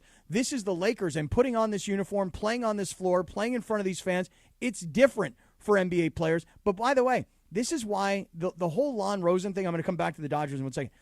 The Lon Rosen thing to me is fascinating because of everything you just said, Beto. To me, if I'm Mark Walter, and now forget it, I'm Lon Rosen, because Lon Rosen is now embedded. He's the guy on the ground. I'm clearing out everybody, and I don't mean like every last person in the film room or the PR department, but when it comes to the basketball decision making, you guys have been in power for this many years. You guys did get this championship, and since then, look what you guys have done. And you pretty much, the previous administration, being Jeannie and Rob, you guys kind of did just hand over the team to LeBron, and we're taking the team back from LeBron, which will mean LeBron will not be here, and I'm of the opinion that Jeannie and Rob will not be here beyond this year. We'll see if I'm right or I'm wrong. But again, you're bringing in your top executive to handle the business and to handle, in my opinion, the transition of not just ownership, but ownership of the team itself by moving LeBron out. And that's what I think is going to happen. And I think you're totally right. And they can do some of the things that we were talking about with the Dodgers, where they can fix the visiting locker room. They can fix stuff around the building to make it so that other players want to be here. Better fan experiences. To Beto's point, doing things out in the community. This is the start of all those things happening. And it's called the Dodgerization of the Lakers. The Dodgerization I'm going to of the make your Lakers. shirt, Cappy. Your shirts are coming, okay? It's the right way to say it, too, because it's going to happen because that's how smart front offices run. That's how smart teams run. And that's everything that we've been asking for years for the Lakers. We want smart people at the top, not unilateral decisions. They've made the Dodgers a destination. Free agents want to go there. Like, not just do they keep their own players, but they can now lure, even though, the Texans are higher in California, but they can lure guys away from other teams because they want to come there because they're known for that now. They're known for taking care of their people. Well, the other part of it is the actual baseball part of it, Bergie, I'll say this, the news, if you will, because let's face it, the Dodgers are going to have, I think, a very clean, quiet, easy spring training. We hope so. Don't jinx it, Cappy. Yeah, but that's what the Dodgers do, though. Right. They keep it quiet. Yeah, there's nothing controversial going into this season. But I don't know. Dave Roberts did say he was surprised that the Padres hired somebody who's never coached before. Literally what he said. Well, listen, I think anybody who follows the Padres was surprised that they hired somebody that has never coached before. And by the way, the guy that they hired to be their manager, they had to essentially beg him. Because he was like, no, I don't want to be the manager. Like, no, you'd be a really great manager. Why? I was a relief pitcher. Why would I be a good manager? I'd never managed Little League. Yeah, he's never been a manager. But he's been in the organization. He knows. He had some little role somewhere in the organization. This is a Cappy. I think it's funny that Dave pointed it out. Yeah. Like, well, I don't know about that. As a loyal Cappy Cast listener, this is Big Cappy's MO right here. But then to the point, though, the Giants hired somebody with no Major League Baseball experience. But at least he managed, top-level college baseball. Yeah, college baseball's way leadership different is leadership. Beto. Well, by the way, Beto, that manager up in San Francisco, he did not get off to a good start the other day. Who leaked the news? Who leaked the news? Come on, bro. This ain't Knoxville. Hey, dude. No Rocky Top here, bro. Right. This is the major leagues, and this is the city of San Francisco, and these are the Giants, and you're starting off your first press conference with who the hell is the person that leaked this story that I was taking this job? But back to baseball for 1 second. Berg, to me, the story, at least right now, for the Dodgers, and this is what you just said, Lindsay, about being a destination for free agents. These guys, in particular, I think of a guy like Mookie Betts. Mookie Betts is a selfless player. Selfless enough where, hey, we're going to put Shohei at the top of the order. Okay, tell me where you want me to hit. We're going to put you at short, or maybe he had something to do with that, but that's not his natural position. Here's my point, is that when you get a guy like Kyle Tucker, now when you look at the batting order or what it's projected to be, Mookie will even take another step down in the order, which, by the way, is fine, hitting at third. But you'll go Ohtani and then Kyle Tucker and then Mookie and then Freddie. And, I mean, just the fact that these guys are all about winning. Yes. That, to me, is the beauty of this team. And I don't think all other teams are quite like that. So to put it into football terms for you, it's kind of like with the Patriots. So they won all those championships because everybody on that team knew they had a job. It was not some like we're having the most fun in the history of the world, but they come in, they play professional football. Here with the Dodgers, you do all of that. You play professional baseball. You have a role. You're going to fit that role, and that goes all the way up and down the roster, and that what makes it easy for them to do those types of things. I think that's where when you have your superstars move around like that, especially Mookie, I think it's a great point. He was a natural infielder, but he was a second baseman. Never played shortstop at all. And they're like, well, you want to give it a shot? He said, sure. Like, you're giving me this right at the beginning of the year. It's going to be pretty tough. And it didn't really work out. And then look at last year. He was close to Gold Glove caliber at shortstop. So once he got healthy. Yeah, once he got healthy, he was great. Now, hopefully, he brings that Gold Glove caliber shortstop abilities, and he starts to hit again and move down into the third spot. It's selflessness all the way up and down. But that's part of the Dodgerization of the right. Mookie Betts is part of that Dodgerization, 100%. Cappy, where you don't care where you're at. You're team over me, Cappy. I made this point to George earlier this week. If Bryce Harper joined the Dodgers, it's not like he would walk into the locker room and everybody, hey, follow Bryce. He knows what he's doing. No, Bryce Harper is as decorated of a career as he has had, would have to fit into the culture of the Dodgers. Whereas, and this is on the flip side, if Mookie Betts joined the Phillies, as an example, I think people would look at Mookie Betts and say, Mook, you've won a bunch of championships. You know how it's done. You tell us what you know. Whereas, again, a Bryce Harper would come to the Dodgers and they'd say, Bryce, you either play the way we want, you either fit into our culture, or you're not going to survive here. Bergie, to your point about the Patriots, when Randy Moss joined the Patriots, Randy Moss was a disgruntled Raider. And who knew that Randy Moss was going to be as great as he was? Everybody disgruntled Raider? Pretty much so, right? Devontae Adams? But he had no choice. It was either you do what Belichick and Brady and the Patriots say you do, or you don't survive. And that's the Dodgers right now. That is the Dodgers. Rackham, that was good stuff there. Yeah, it's all right. It's okay. No, it was good. You did football, basketball, and baseball all in one? Come on now. Who's better than you, Cappy? Who's better than you? So let's tease it this way. Who is that guy? How's it work for the Lakers? Like, if there's Dodgerization of the Lakers is what's coming up, you're talking about how Bryce Harper has to come in and be a part of that whole team, that whole dynamic. If in the summer when LeBron's gone and it's just Luka, they're going to have to get some other type of star. Like, let's say it's Giannis, or let's say it's just other guys. Who are they going to look at? You had a great conversation with Evan Cohen earlier this week talking about how that there is no true leader for the Lakers right now. I just disagree with that. Luka's leader in his own way. Right. But feel on the same floor way. he is, but not off. I don't agree with that either. It's kind of JJ, isn't it? Your coach ain't your player's leader. Okay, but he's your coach. It's different, man. He's I'll give you younger. an example. I'll give you guys an example. Did you guys happen to see yesterday Luka? He Austin Reeves shows up to talk to the media. Yeah. But then Luka shows up. So Austin Reeves is like, no, I yield to you. You talk to them first. And they started talking to Luka about after the All-Star game. I guess he went on like a fishing trip. I don't know exactly where it was. It kind of looked like you'd head down to Cabo and you go out on a fishing trip. I don't know exactly where it was. So they show Luka, and he's got a what I would call a dolphin, but I guess everybody else calls it a mahi-mahi or a dorado or whatever, you know? Free mahi-mahi. What? From Biodome. Never seen Biodome? Oh, yeah, Nobody? Biodome. What a banger. Wait, Great movie, What first is of all. Biodome? And what does free mahi-mahi mean? Free Jim Brewer's in that, right? Free mahi-mahi. Wait, is that Pauly Shore? Yeah. Yeah. And Wow. Stephen Baldwin. Oh, I thought it What was an Jim amazing Brewer. movie. Wow. Sorry. Wait a second. Wait, hold on. No. We got to That was like a wait, Cappy hold on. left We are turn. right. Yeah. Wait a second. Biodome. Pauly Shore, the weasel? Yeah, the Weasel. 1996 Biodome. What a fantastic movie. Stephen Baldwin and Pauly Shore get dumped into an eco-conscious. What? Remember when they tried doing that back in like the 70s or something like that? They tried making one of those big, like eco-friendly domes, and you have to live in it, and they put them in there. Biodome. So I saw that movie in the movie theater when it came out. No, Cappy. Needing a bathroom, two friends enter what they think is a mall, but soon realize it's a high-profile, secure biological experiment. Yeah, they get stuck in the Biodome. They can't get out because it closes them in for a year, and all the scientists are in there like, what are you two doing here? And they're just like stoners going around and like eating all their food. And what does it have to do with mahi-mahi? freeing mahi-mahi? That's just one of the lines in the movie. Free mahi-mahi. And he does the whole thing like with his arms.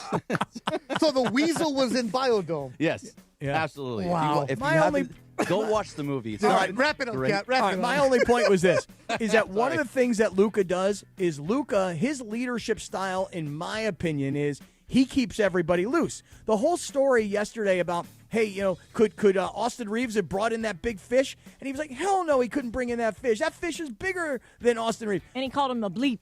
Right. Listen, for guys like Kobe Bryant, he was on you. He was in your business. For a guy like Luka, he's a little bit more of a poker kind of, and I don't mean poker the game. I mean, he like pokes at you. He makes fun of you. He teases you. That's his leadership style. That's how he's going to get the best from you. I think that this notion of he has to be this vocal leader, for me, and usually I don't feel this way, but I think that's a little overrated. I think he's got his own leadership style. All right, more mahi-mahi talk in Biodome. Man, But this is the first, mahi-mahi. Cappy, why don't you tell them about our friends at your home away from home, East Central? I would love to. The East Central Hotel is right across the street from LA Live. And I told this story yesterday. I'll tell it again for anybody that didn't hear it. I was checking into the East Central on Tuesday, and there was this couple that was checking in before me. And they were chatting with the front desk person, and they were asking about restaurants in the area. And then I showed up, and they were like, "Oh, hey, Mr. ESPN, how are you?" So then the three of us, the couple in front of me and us, we got into the elevator together. And they were going to the 9th floor, and I was going to the 8th floor. So we had about 30 seconds to chat. And they said, "Hey, you seem like you stay here a lot. What do you like about this place?" I go, "Oh, just wait. Wait until you guys get into your hotel room. The biggest hotel rooms in all of downtown L.A. And I'm like, for a couple like you guys, you're going to be here a couple nights, you're going to spread out. These other hotels around downtown L.A., they're like little shoe boxes. I mean, they're tiny. So you got these big rooms. The furnishing is beautiful, very modern and very good looking, right? You got the brand new gym on the 2nd floor, right next to the Nixo Lounge. You grab a cocktail at night, you watch a game, maybe you have a great breakfast in the morning. But really, more than anything, the rooms, the towels, the people, you got the location. You're right across the street from LA Live. So if you're coming down for a show, you're coming in for a game, you're going to a museum, whatever the case may be, you stay where we stay, the East Central Hotel in downtown LA, entertainment's official address. Thank you, Cappy. And also, don't forget to check out the middle towel while you're there. The middle towel is very, very good. That's right. All right, guys, it's a Live Nation Ticket Friday. Call 213-799-0139 right now. Caller number 7 wins a pair of tickets to see Shane Gillis and friends at the Hollywood Bowl on May 4th as part of Netflix Is a Joke series. Don't miss one of the biggest comedy events of the year, only with ESPN LA and Live Nation. More Sedano and Kap in about 2 minutes. This is the Sedano and Kap Morning Show. Change is in the air at LAX. Los Angeles International Airport's automated people mover trains are rolling soon as part of LAX's ongoing investments in improving your travel journey. The new trains will quickly move guests between all terminals, the new consolidated rental car center, metro trains and buses, and economy parking in 10 minutes or less. Departing every 2 minutes, they'll help approximately 30 million passengers per year. Learn more at lawa.org/ESPN. That's lawa.org/ESPN. And straight to the championship with a brand new truck from North Region Wonders Toyota. Lease a brand new 2025 Tacoma for just $84 a month for 36 months plus tax, only from North Region Wonders Toyota. You got a trade-in? Your ride could be worth more than you think. So get in the game with North Region Wonders Toyota. They make it easy. 2025 Toyota Tacoma 2.4L Turbo, model 7162G, VIN number 3TYJDAHN1ST037657. Lease excludes tax, title, license, registration fees, dealer options, and charges. $59.95 due at signing. Hey, OC, Chris Morales here, and let me ask you this. You got your tax return, but can you actually see where it went? This is your reminder to hit up VisionWorks. New glasses, eye exams, contact lenses, the whole mishbuka. If your prescription is outdated, your eyes are working overtime, use some of that tax refund on healthy eyes and fresh frames. VisionWorks makes it easy, affordable, and fast. Clear vision? That's money well spent. There's 7 OC VisionWorks locations ready to help you see clearly right away. VisionWorks. See the difference. For a century, the Genesis Invitational has stood as one of golf's greatest stages, where legends rise and history is made. February 19th through 22nd, celebrate 100 years of championship golf. Experience the drama, the tradition, and the moments that define the Genesis Invitational. Tickets at genesisinvitational.com. I'm Boomer Esiason. My mom died from cancer. She was only 37 years old. She didn't have life insurance, and that was devastating for my family. That's why having life insurance is so important to me. Ethos makes it fast and easy. Get a quote in seconds, apply in minutes, and get same-day coverage. You can get up to $3 million in coverage with no medical exam. Get your free quote at ethos.com/play. That's ethos.com/play. Paid spokesperson. Time spent on application may vary. Online health questions required. Smalls here. Did you know there are many ways to do your taxes with H&R Block? You can go to a local office and get expert help in person, or you can choose virtual tax prep and get expert help without leaving home. Or you can even do them yourself online with live human help standing by. Whatever you choose, you can file with confidence, having H&R Block's 70-plus years of tax expertise in your corner. Switch today and file your way at hrblock.com. Free mahi mahi, free mahi mahi. The Sedano and Kap Morning Show is on. That encapsulates Rivers' entire career. Encapsulate, yeah. Wait, encapsulizes is not a real thing? George Sedano, Scott Kaplan. You can't encapsulize a thing? No, you only encapsulate it? Okay. More Sedano and Kap right now.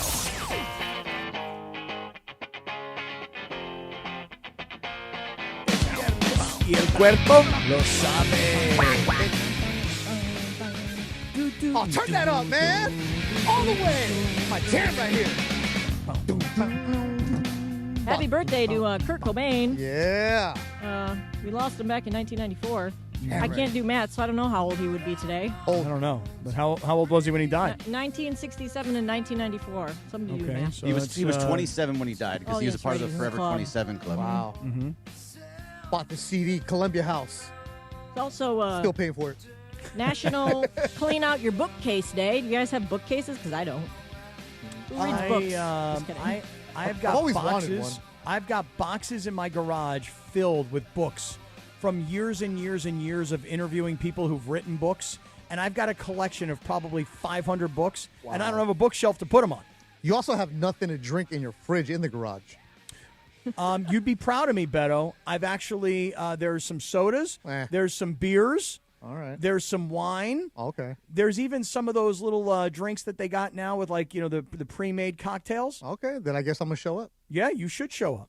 Also, love to have you back. happy birthday to Charles Barkley. He's 63. Just wanted to say it so you can do your quick Chuck impression. Guaranteed. My only Chuck impression is terrible. I know. Terrible. And Love my Chuck impression is terrible. Exactly. Yeah, it really is. Now, you guys, Lindsay and Jorge Briones, you guys teased today to Beto and I and Bergie that after 60-plus years, there's a massive retirement happening. Who? And you guys aren't telling us anything. Yeah, we go ahead, Jorge. You want to do it here or you want to go at 9 o'clock? Keep teasing this thing. Well, I kind of wanted to hear about All right. Beto's story that he had with the YouTuber. Oh, yeah. Our YouTube chat buddy.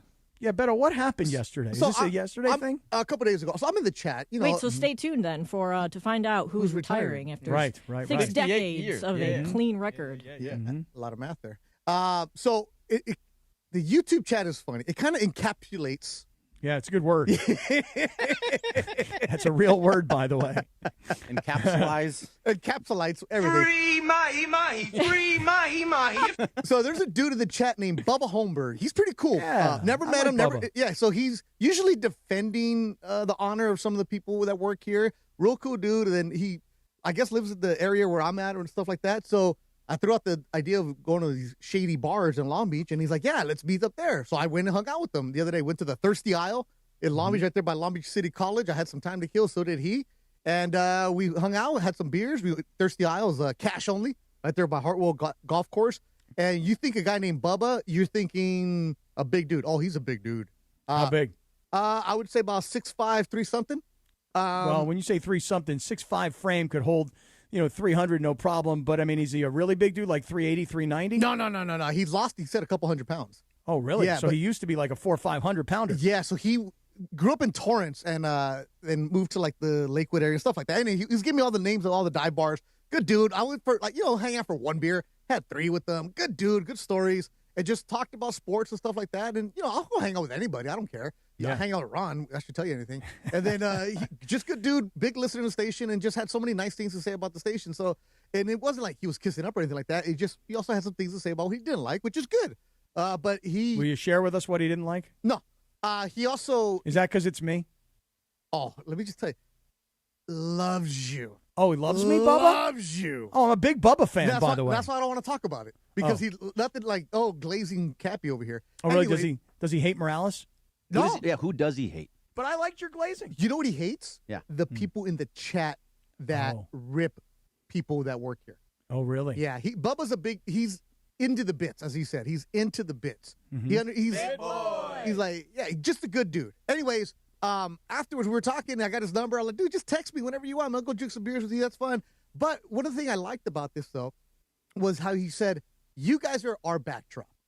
We are there, but we're listening. And yes, there are a bunch of different options. As Morales said, if you don't like it, go listen somewhere else. He goes, yeah, but we're not going anywhere. We're here for you guys. We love it. Just a good dude. But he was a minor league wrestler.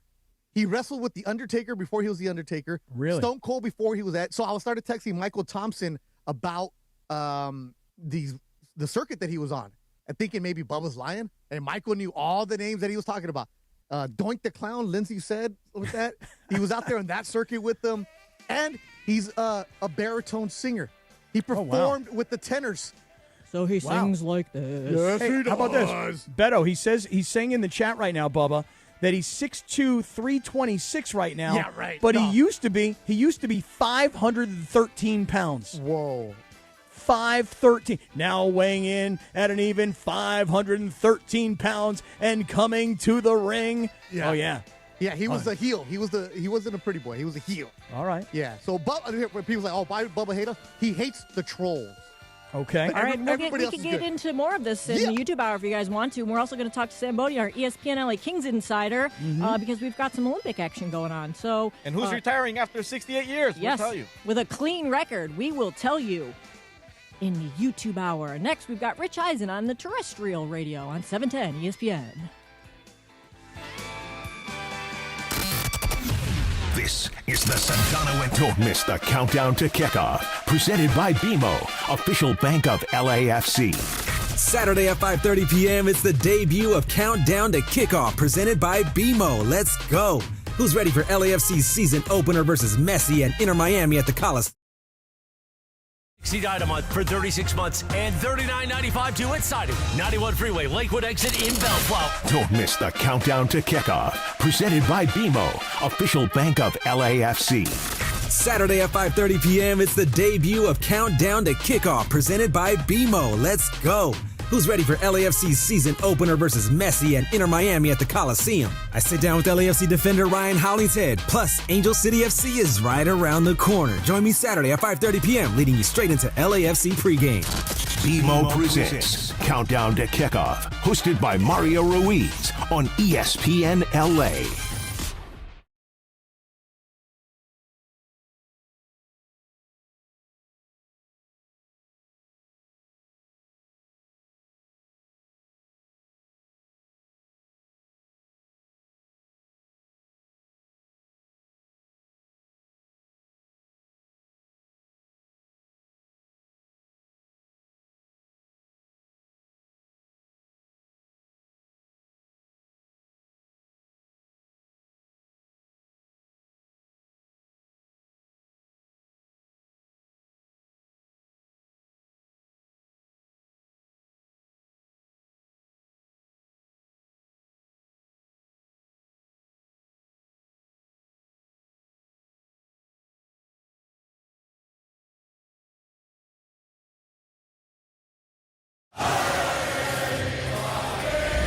The rivalry that shaped football. The players who defined an era.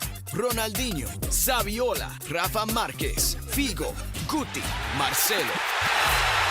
Watch the Legends series. FC Barcelona Legends versus Real Madrid Leyendas. Live in LA on February 22nd at BMO Stadium. Tickets start at $35. New sections now open. Get your tickets at wearehouseofheroes.com. ESPN LA is live at the Genesis Invitational. Join us Friday, February 20th as our afternoon show broadcasts from 2 to 5:30 p.m. Next to the ESPN LA broadcast near the 8th fairway, visit the Travis Matthew retail trailer to shop men's and women's apparel made for the course and beyond. Plus a limited edition Los Angeles collection with 100% of proceeds benefiting the Los Angeles Fire Department Foundation. And if you're not in Riviera, be sure to check out the brand at travismatthew.com. Do you owe $10,000 or more in credit card debt or personal loans? With credit card debt at all-time highs, Debt Relief Advocates is urgently notifying consumers of debt relief now being made available, designed to aid consumers with out-of-control credit card debt. Those who qualify and enroll for this relief program will only have to pay back a fraction of what they owe. This is not bankruptcy or a debt consolidation loan. This is a relief program that credit card companies would rather you not know about, as it ends your debt nightmare and saves saves you lots of money. Consumers owing at least $10,000 in credit card debt or personal loans can now take advantage of this debt relief as the cost of living skyrockets. Debt Relief Advocates has established a relief hotline for you to call to learn what debt reduction you may qualify for, so don't wait. For this free information, call the Relief Hotline at 800-606-8737. 800-606-8737. 800-606-8737. 710 ESPN, your home for the 17-time world champion Lakers. KSPN Los Angeles, a good karma brands radio station. Previously on the Sedano and Kap morning show. It's Friday. You ain't got no job, and you ain't got nothing to do. Yeah, and as somebody who was younger and who was looking out for Big Bro at the time. But he was young. He wouldn't know not to get married. You know, what the hell would I have known at 21 years old? He was dropping Miami Heat everywhere. But that's my point. Don't you see that if he would have said to me, hey, listen, I'm dropping Miami Heat. You should be dropping Miami Heat. Let's go drop Miami Heat together. You know, let's go be Crockett and Tubbs. You know what I mean? Yeah. Turns out there's a Walmart right in my own neighborhood. Wow. They got it all. Yeah, it's like a grocery store, too. I was able to buy a sex toy in a Walmart. The Sedano and Kap morning show is on the air. The biggest show in ESPN LA history. A little sabor. Yeah, I don't think people like being called hash. You're the widow on the radio. No. Giant Mexican, horn section. And Did you have me on your show to berate me? Is that what you're doing now? Give me a freaking break. Quentin, you want to play Swing Your Sausage? Why not? It's a wacky Wednesday. Yeah, whatever that means. It's a party game. No, Lindsay's holding up the box. I'm kind of a little jealous right now, Clinton, because I really wanted to play this game, too. Oh, is that We right? can wait for you, Cap. I feel like Casey Kasem having to make that transition. Hey! When he had to go from... Yeah, that's one of the classic radio bits. Where it's like, don't go from a slow song into a... We have ponderous, man. Ponderous. What is this ponderous, man? Ponderous. Scott Kaplan, eat a fat one, bro. The Sedano and Kap morning show on 710 ESPN. The all-new ESPN LA app and on YouTube at ESPN Los Angeles. When I'm on vacation, you can talk all the schwanz you want. Right. Midnight in the desert. I'm Art Bell. We're bigger than U.S. Steel. Wow, that's crazy. Bit boy. Well, you want to woo-woo? Right now. Monstrous. Beto, I don't want to eat that. We did it, Dad. We did it. You were riding high on the stinger last time. Oh, big time. Right, that's right. Of course we were. This is Pepe Mantilla, your Spanish voice of the Los Angeles Lakers. This is the Sedano and Kap morning show on ESPN LA. Good morning, Scott. Oh, my God. Look at him swing that sausage. We're just a couple of guys messing around. That's what we at. Es viernes y el cuerpo lo sabe. Yeah, let's go, Cap. Come on. It's Friday. Let's go. Oh, I forgot my hat. It's quite boom. Here we go. Go, Cappy. Boom. That is a fantastic It's open. Yeah. Mahi. Free mahi mahi. Free mahi mahi. Not even a love boat. With lactose-free cheese? Oh, jeez. Wait, what did you just say? It's part of the movie. Why don't we get Pauly Shore in the studio one Oh, morning? let's that'd do be it. amazing. I've got a funny story about Pauly Shore, even though we'll get back to the top of the hour integrity really whatever. quick. I'll make it Top quick. of the hour here. integrity doesn't No count. pasa nada. Vamos. Listen, see, on Fridays, in Viernes, top of the hour integrity in the YouTube hour does not count. Okay? Ready, Cappy? We're blowing, Right here, we're Cappy. blowing things up. Right here. No pasa No. nada. No pasa nada. Sí. No pasa nada. Nothing. By the way, not Beto. one word. 3 different words. Right. No pasa nada. No pasa nada. By the way, Beto, Give me a the clean other one. day, Give me a clean one. Right here. Ready? No pasa nada. Yeah. No, Cap. sir. Okay, Yes, so let me sir. finish my story, Cap. All right, go ahead. So this was probably like people were still like relatively somewhat shut down because of COVID. So this was, I don't know, I want to say late 2021 maybe. Pauly Shore, I forget who told me about it, but one of my friends was like, oh, he's starting a new like YouTube show and he needs a producer and blah, blah, blah. And it was something that like I was like, oh, I could do this on the side for some extra money. And I did like a Zoom interview with him or FaceTime interview with him. And he was so weird. It was the weirdest quote unquote interview I've ever had in my life. Weird how? I don't know how to explain it, but he's just, he's an out there dude. And it was just very interesting. And then afterwards, he texted me and offered me the job. And I was so weirded out, I just never texted back. Really? How much did it pay? I think it was like $200 a show or something. It was pretty good. It was decent, A weird But I out still dude. have his info from that, so I'll ask him if he can come in, Yeah, text him and say, hey, Yeah. dude, we want to Hey, bring you in the remember me? studio. No we chance. want to talk to you about freeing mahi-mahi. Yes. Yeah, it's got to be on a Friday. Okay. YouTube Yes. hour. Okay. I do And- wonder how he feels about his old movies because he had some Oh, movies he that has were some just great movies. Encino Man, Son-in-Law, Biodome. Oh, I love Encino Man. Let me ask you guys. Now. Let me ask you guys a question. I'm though. not. You think- Should I text him now? Yeah, Cappy? text him now. See what happens. Do it. But Say no, it. but Hey, hold put, on. Put a FaceTime him on the radio. Hey, Paulie, you're on the radio. But, hey, but buddy. Lindsay, it's the weasel. I think that you should try and book him on a day that Sedano is not here. Now, Okay, today would have okay. been ideal, but who knew that we were going to be talking about freeing mahi-mahis? Well, And it's you know. all Luca's fault. George has a couple of days off coming up, so Yeah. we'll get him in. Yeah, on why a is day he off here. today if he's doing the Clippers He's Lakers doing. game? He's not doing the Clippers Lakers. Oh, game he switched? today.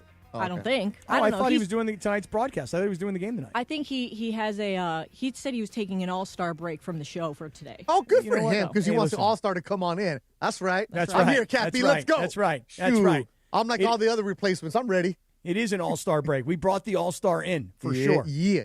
That's exactly right. Torpedo bats. Remember Yes. what happened to Torpedo Bats? Hey, do you guys think Yeah, that you're Pauly right. Shore is Pauly Shore a guy who made enough money back in the 80s in the MTV days, probably 80s, 90s, I guess more 90s. His And mom then- did. She Yeah, his owned mom. the Comedy Store. Right. Yeah. So then when Mitzi died, I assume that Pauly and maybe, I don't know if there's brothers or sisters, I assume they own the Comedy Store. They do. And, They do. And they own the second Comedy Store because there's two. Yeah, There's the belly room. Well, no. There's multiple rooms, obviously, Yeah. at the Comedy Store on Sunset, but they also own a secondary club where it's called kind of their minor league club, if you Oh, will. really? Yeah, down in La Jolla. Oh, So they- what a flex. Down in La Jolla. Yeah. Well, listen, that was their- I don't know. Me and Briones are not going to La Jolla. We're going to Lido's Cork Room, bro. Well, they do. They have got like an apartment where they send their comics down. Oh, really? They like, hey, you stay in our apartment, you go headline down there, and then when you're really good and you're ready to roll, we'll bring you back up here. Yeah, the story. If you know the comedian Joey Diaz, Cappy. Love No, I don't Joey know Joey Diaz. Diaz. Oh, he's so Cappy, funny. Let me wake take a up. look for him. You'd love Wake up. him. You can't.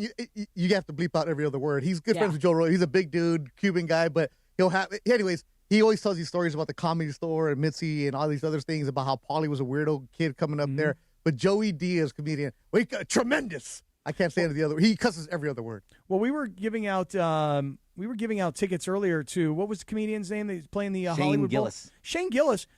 I didn't really know a lot of Shane Gillis's work. He showed up on my radar about, I guess, a year or so ago when he started to beat up on Nick Saban on the pregame of a national championship game. I think he's a Notre Dame alum.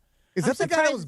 I'm surprised SNL covered him? Justin didn't. Yeah, Oh, okay. SNL fired him before he started, right? Oh yeah, my Isn't that son him? Justin. My son is a huge fan of Shane Gillis. Oh, Tires. That's who. Tires. Tires Oh is yeah, the name for of the show. sure. Yeah, for sure. It's your kid is all about him. Oh, he's right in the wheelhouse of Shane Gillis. So Shane Gillis is playing over at the Hollywood Bowl. So I don't even know how that just came up. Hollywood Bowl. Wow. Yeah. Because we were talking about Pauly Comedians. Shore. Comedians, yeah. Pauly Shore, comedians, comedy show store. Sometimes you have to, go the 6 degrees of separation back to Cappy. During the summer, Cappy, Back when to Mahi Mahi. when Sedano is on vacation or Right. gone, do you want to get some comedians to Yeah. come in? Yes, I've been. Friday Absolutely. comedy. Let's go. Also, Do you know who Adam Ray is? Yes, he's hilarious. Adam Yeah, Ray. he's one of my friends. So Oh, I think yeah, bring him in. So let's get him in there. He's a Okay. huge sports fan. Okay. Very, very He's funny. got a big following too. All right. Can I Adam pitch Ray? you? Can I pitch something to you, Cappy? Go ahead. How about this? How about we have Deacon Fry come back in, Okay. bring his guitar because Mm-hmm. last time he was Sans guitar. Yeah. Have him come in, maybe play a tune for us, Okay. and bring in my dad, the Hall of Fame harmonica player, to Okay. jam with him. Okay. That would be an amazing thing. I mean, we should make that happen. No, we I should would- bring in your in dad. an audio meeting. I don't know, like having music in the. No, Are we 100%, talking- are we talking 1,000%. If Deacon comes in with an acoustic guitar and Deacon and I together sing "Peaceful, Easy Feeling," let me tell you something right now, Berg. The YouTube chat would lose their minds. All right, Okay, do it. lose Can you their sing? Do you have a minds. good voice, Cappy? What song is that, Cappy? Peaceful, Easy Feeling. I got peaceful. This is the Briones song. being your like, easy hey, bro. Yeah, it's feeling. white people music. Yeah, Yeah. no, That's from the Eagles, bro. Hey man, I'm in a bad day. I don't want to hear the Eagles. no, it's a good day. At the end of this song. Oh, that Sphere, song. Yeah, It's yeah, very yeah, zen. yeah. At the end of that song at the Sphere, because Deacon, this is the first song that he sings at the Sphere. At the end of the song, I get goosebumps. They have a photo of Glenn Fry, his dad, up on the top of the Sphere, like looking down on his son as his son is singing one of his most famous songs. Deacon coming in studio would be great with a guitar. You mentioned Adam Ray. Let's go. You forgot about my dad, the harmonica player. Your dad, the harmonica player, for sure. Yep. You mentioned Adam Ray. Blues Traveler, while we're at it, let's go bring them in. Oh, I love the idea of bringing in Blues Traveler. Yeah. That's Everybody a great playing idea. Beach Life, bring them in. Yeah. Hey, do you know the comedian Eddie Ift? Do you know Eddie Ift? I do know Eddie. He's funny too. Yeah, he's Okay. funny. He was Eddie the one. Was he the one that he cross-dressed for a long time as his bit? If not, talk about going other ways. I think that's Eddie if Izzard. not, no, it might be Eddie. Eddie It might Izzard. be Eddie Izzard. If not, Hey, no then, pasa nada. Cappy, no pasa nada. Yeah, no pasa nada. And by the way, since you're It bringing is in Eddie Izzard. Yeah. Okay, Eddie Izzard, but this is Eddie Ift. If you're bringing in What if Adam I'm a Ray, sicko that likes to watch? Well, yes, that's Fridays. and You I'm tell bringing Sedano in, to take Friday off in the summer. yeah, just forget it. Just take the Fridays off, and then I'll bring in Eddie Ift, and then I must say to you, Beto, I'll bring all the Mexicans. no, Beto, you have to bring in your BFF comedian. Gabe. Actually, I Fluffy. talked to him about that because he's doing SoFi, him and Joe Coy. So I'm gonna. Well, that's actually coming up soon. I'll text him right now. Yeah, you got to get Now, I'm Fluffy not in even trying to studio. flex. I just He's still got the parking lot by himself over here, right? yeah, he has a parking Yeah, spot yeah, here. yeah, SoFi. I mean, crypto. But yeah, Cappy, we could do all kinds of stuff. Just get rid of Sedano on Fridays, bro. Wait, so Adam Ray is the guy but that still does pay him though. Adam Ray is the guy that does Dr. Phil. Yeah, he on does. Kill Tony. Hilarious. Yeah, on Kill Tony. He also does it, I think, at the Comedy Store and Laugh Factory and that kind Oh of my God, we got to have Adam Ray in. Yeah. Real quick, What's the- while we're talking about impressions, can I do a quick liner with a Mario impression? Okay, let's give it a shot. Get ready for LAFC's home opener Saturday, February 21st. Tune in at 5:30 p.m. for Countdown to Kickoff, presented by BMO, the official bank of LAFC. LAFC. Mario Ruiz sets the stage and builds the buzz leading into pregame coverage at 6 and LAFC versus Inter Miami. Kickoff at 6:30 only with ESPN LA. What time? When is Sedano off? Do we know when Sedano's off again?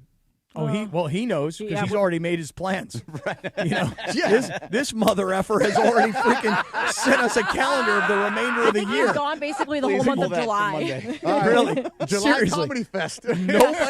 Nobody knows their calendar in advance better than Sedano. Know When your are you off, calendar, Cappy? bro. I don't know. I don't ever. You I need don't to know. be. You need to know so I know when I'm working. I'm going to take off, Beto. I'll tell you this right now. My daughter is graduating from college in Which one? May. This is Jaden. Oh wow. She's graduating from Tulane in May. That's awesome, man. And I'm going to go down there to New Orleans for a Thursday, Friday, Saturday, Sunday. And then I think the next week is when I'll probably take a little bit of time off because I'll already be on the East Coast. Okay. And Rachel and I are talking about going to Florida. To get married? No, I don't think so. Oh, okay. I don't think so. Oh, yeah. I know, it's a shame. It's too bad. Although last night we did sort of broach the subject in a weird kind Hey, of way. no, bro. I heard the promo. Crockett and Tubbs. Stay Crockett and Tubbs. Let's go. Yeah, but Tubbs is already freaking married. Oh, then. Yeah. Some guys need to go see the wizard. That's right. That's exactly right.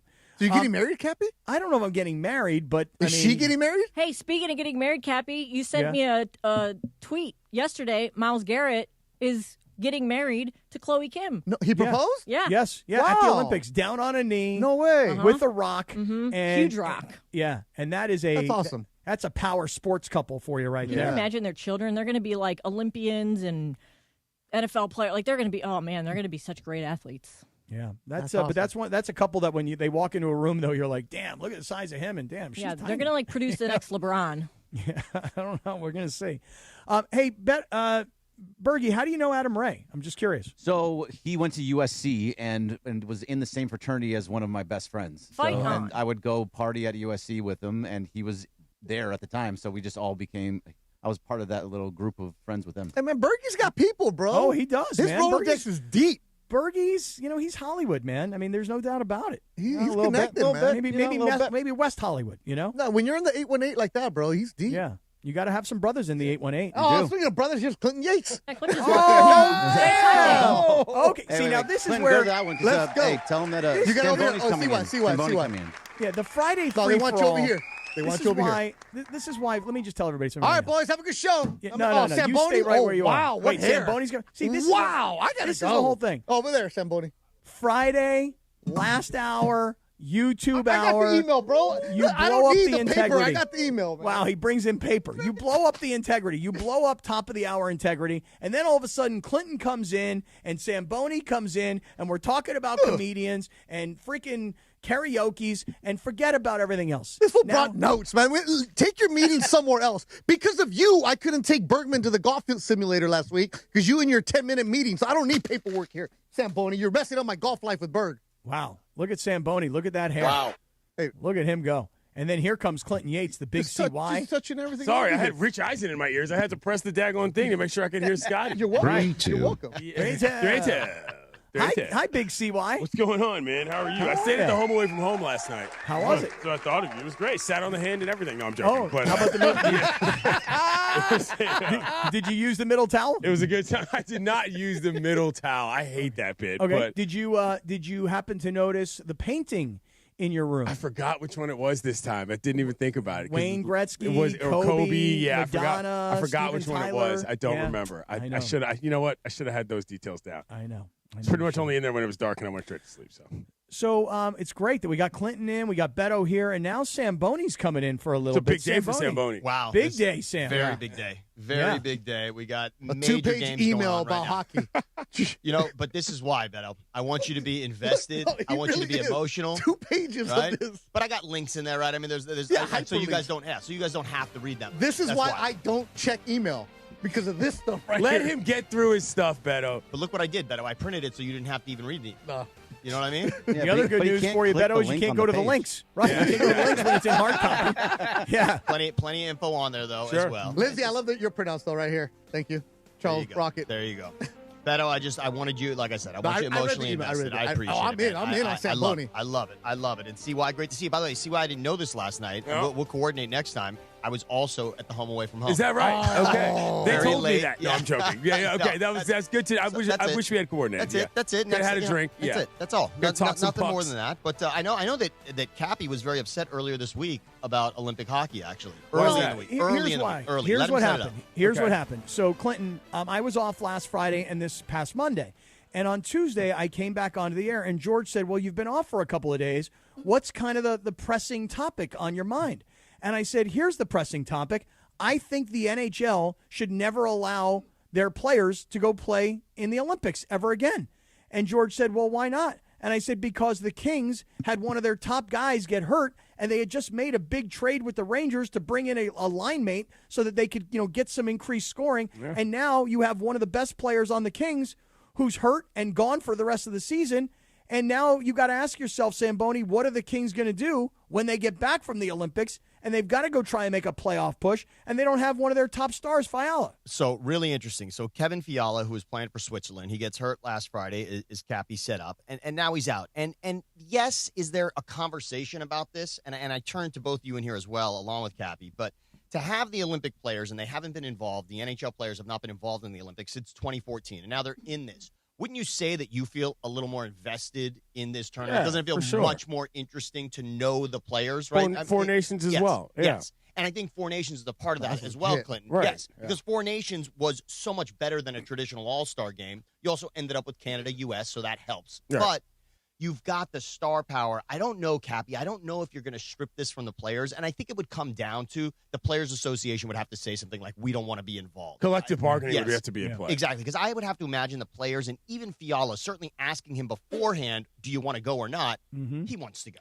Well, let me ask you this. He gets hurt, and the guy who actually delivered the hit that hurt him has kind of a dirty background and reputation. So I guess my question for you is, having seen the play, I'm sure, over and over again, did you think it was a dirty, out-of-line, trying to hurt a guy kind of play? So the guy's name is Tom Wilson, and I know CY is a puckhead as well, and he's long-time Capital. Yep, exactly. Best player ever who wants to be a goon for no reason. It's and in a league that doesn't really have goons, it's interesting. But Tom also will score enough, right? That's why, because teams traditionally won't have a guy like that unless he can also participate offensively, and Wilson has done enough there. But Tom Wilson, because of the background, Cappy, I feel like it's at least going to be added to the ledger. You know, this is one of the things, like, everyone's got a file in their life, right? Like, this is certainly in Tom Wilson's file that he ends Fiala's season. And no doubt at some point, they don't play a lot each season, but Capitals Kings now will have a new energy to it based on this. This will be one of those that's at least in the back pocket to be remembered. You ended Fiala's season. Whether it was a dirty, it doesn't look dirty on its face at all. But then you take the name and the history and you start to say, Would you say that Canada has endured some karmic measures for that as a result of 87 going down? I would say so. That's certainly a part of it, right? That feels now a little tit for tat, and maybe that's an evening and a settling of the score in life, right? Karmic retribution, if you will. So, yeah, perhaps there is that. And the bottom line is Switzerland, who played admirably and then lost. Switzerland was up 2-0 on Finland but lost that game. Really interesting. Like, had Fiala been there, would that have made a difference? Sure. So, and if the Kings come back, and to your point, Cappy, let's get an answer to you at least. Trade deadline's March 6th. I expect the Kings to now significantly make another addition to this lineup based on Fiala being out. Fiala without Panarin, the bread man, is the second leading scorer on the Kings, so now he's third leading. Him being out, you got to replace that. For a team that's near last in scoring in hockey, got to replace him. The bread man? Panarin's the bread man. It's the best nickname in all of hockey. El Panadero? Not close. Man, Panadero, let's go. Because simply this. Yeah. This is why. Beto, it was this simple. So he was on a line with another dude named Artie, so they didn't want to call him Artie. Yeah. And Joel Quenneville then, when he was in Chicago, called him the bread man because of Panera Bread and El Panaderia. El Panaderia. Yeah, exactly. Oh, let's go. Yeah, how about Pan dulce that? right You there. just learned about that? That's a good discovery. I've been worried about Lon Harris and Tim Rose. No, I get it. I'm just saying. I'm so glad I was here for you to learn about that. Yeah. That's how confused I am right now, Cappy. It's all a mess right now. Yeah. Samboni, I'm exaggerating when I say that the NHL players shouldn't play in the Olympics, but when you have a guy who's of that magnitude for your local team, like, put it this way, if it wasn't Fiala who got hurt, but it was somebody else who played for somebody else's NHL team, He's on the I'd be Sharks, like, whatever. I don't care. Right. I don't really care. You're But right. it's our guy on our team that we follow, that we have high hopes for. And so with that, I'm like, gosh, it just sucks that these guys get hurt in the Olympics. There's a But little it's bit of a possibility. roulette. There's a little bit of a roulette with it, Cappy. And frankly, Luke Robitaille, who's on with Mason in Ireland once a week, he has said numerous times, because Mason asks him every week about the Olympics. He's really excited about it, Mace was. And all Luke would say was, we're happy for the guys. We're rooting for one thing overall. No injuries. No injuries, yeah. And then there it goes. And every season, it seems everyone's got in their mind, they remember that in the Olympics prior, there have been injuries, and those teams have certainly thought to themselves, wow, was it worth it? The only other thing, though, is what Clinton said, which is the tournament between the top 4 teams in the world. 4 nations, yeah. The 4 nations. Like, to me, if you did that every year for the All-Star game, that would be awesome. Ooh. And then would we really need this? Because aren't we ultimately getting the top 4 teams anyway? There's a little of that, but then would it also then put more of a spotlight to say, wait, why are we doing this 4 nations, which is a pseudo watered down version of Olympics instead, right? Every 4th year, that would be the conversation. I think it would be more at the forefront of people's minds that you're doing this sort of what would be considered fake Olympics in a year that has real Olympics. I got you. Now, listen, let me ask you guys this question, because I'm really into the Olympics. And yesterday afternoon, I sat here watching the women. Oh. It's the first women's game I've really watched. And I also found myself asking this question, and Clinton, maybe you know, like, how do women become Olympic hockey players? Like, what level? Like, we see the NHL players. We understand how you put together NHL players onto their country's teams. But where do women play This hockey? answer is going to be much more simple than you realize. They play in college and they play in the pros.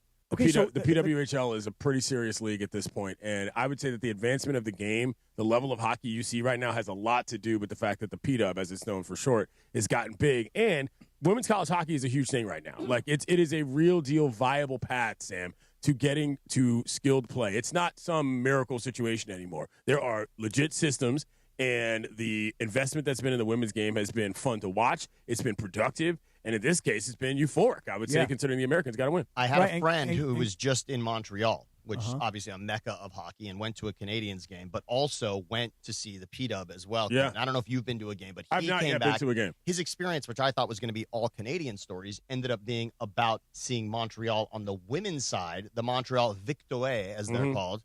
But they are the team in Montreal for the women's on the PW, and he said that was the experience that he took away. That's tight. So for me, I had this question, like, where are these females becoming Olympians? And during the broadcast, Clinton, they were talking about one of the ladies is a superstar at Michigan. and they started talking about college hockey. I'm, okay, so college hockey, something I don't have any exposure to, women's college hockey. I'm just looking this up now, this PWHL.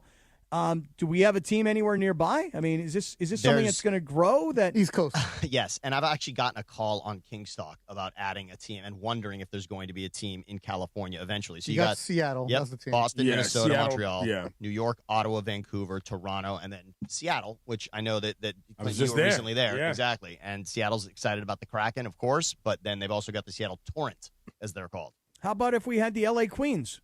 That was actually what the caller said. He said, "Do you think it would be that?" And I said, interesting. It would be on the list. People in Seattle are really mad they didn't name them the Sirens for what it's yes, worth. Yes, Yeah. and that would be a great one. Yeah. No, I mean, P-Dub is real, Scotty. That's all I'm saying. But isn't it interesting, though? We talk about the growth of the WNBA. Now there's like a professional women's softball league that's on the way. AUSL? You've got the NWSL, right? So you've got professional women's soccer. And I had, until honestly a minute ago, Clinton, I've never heard of the PWHL. So I told you about it. Yeah.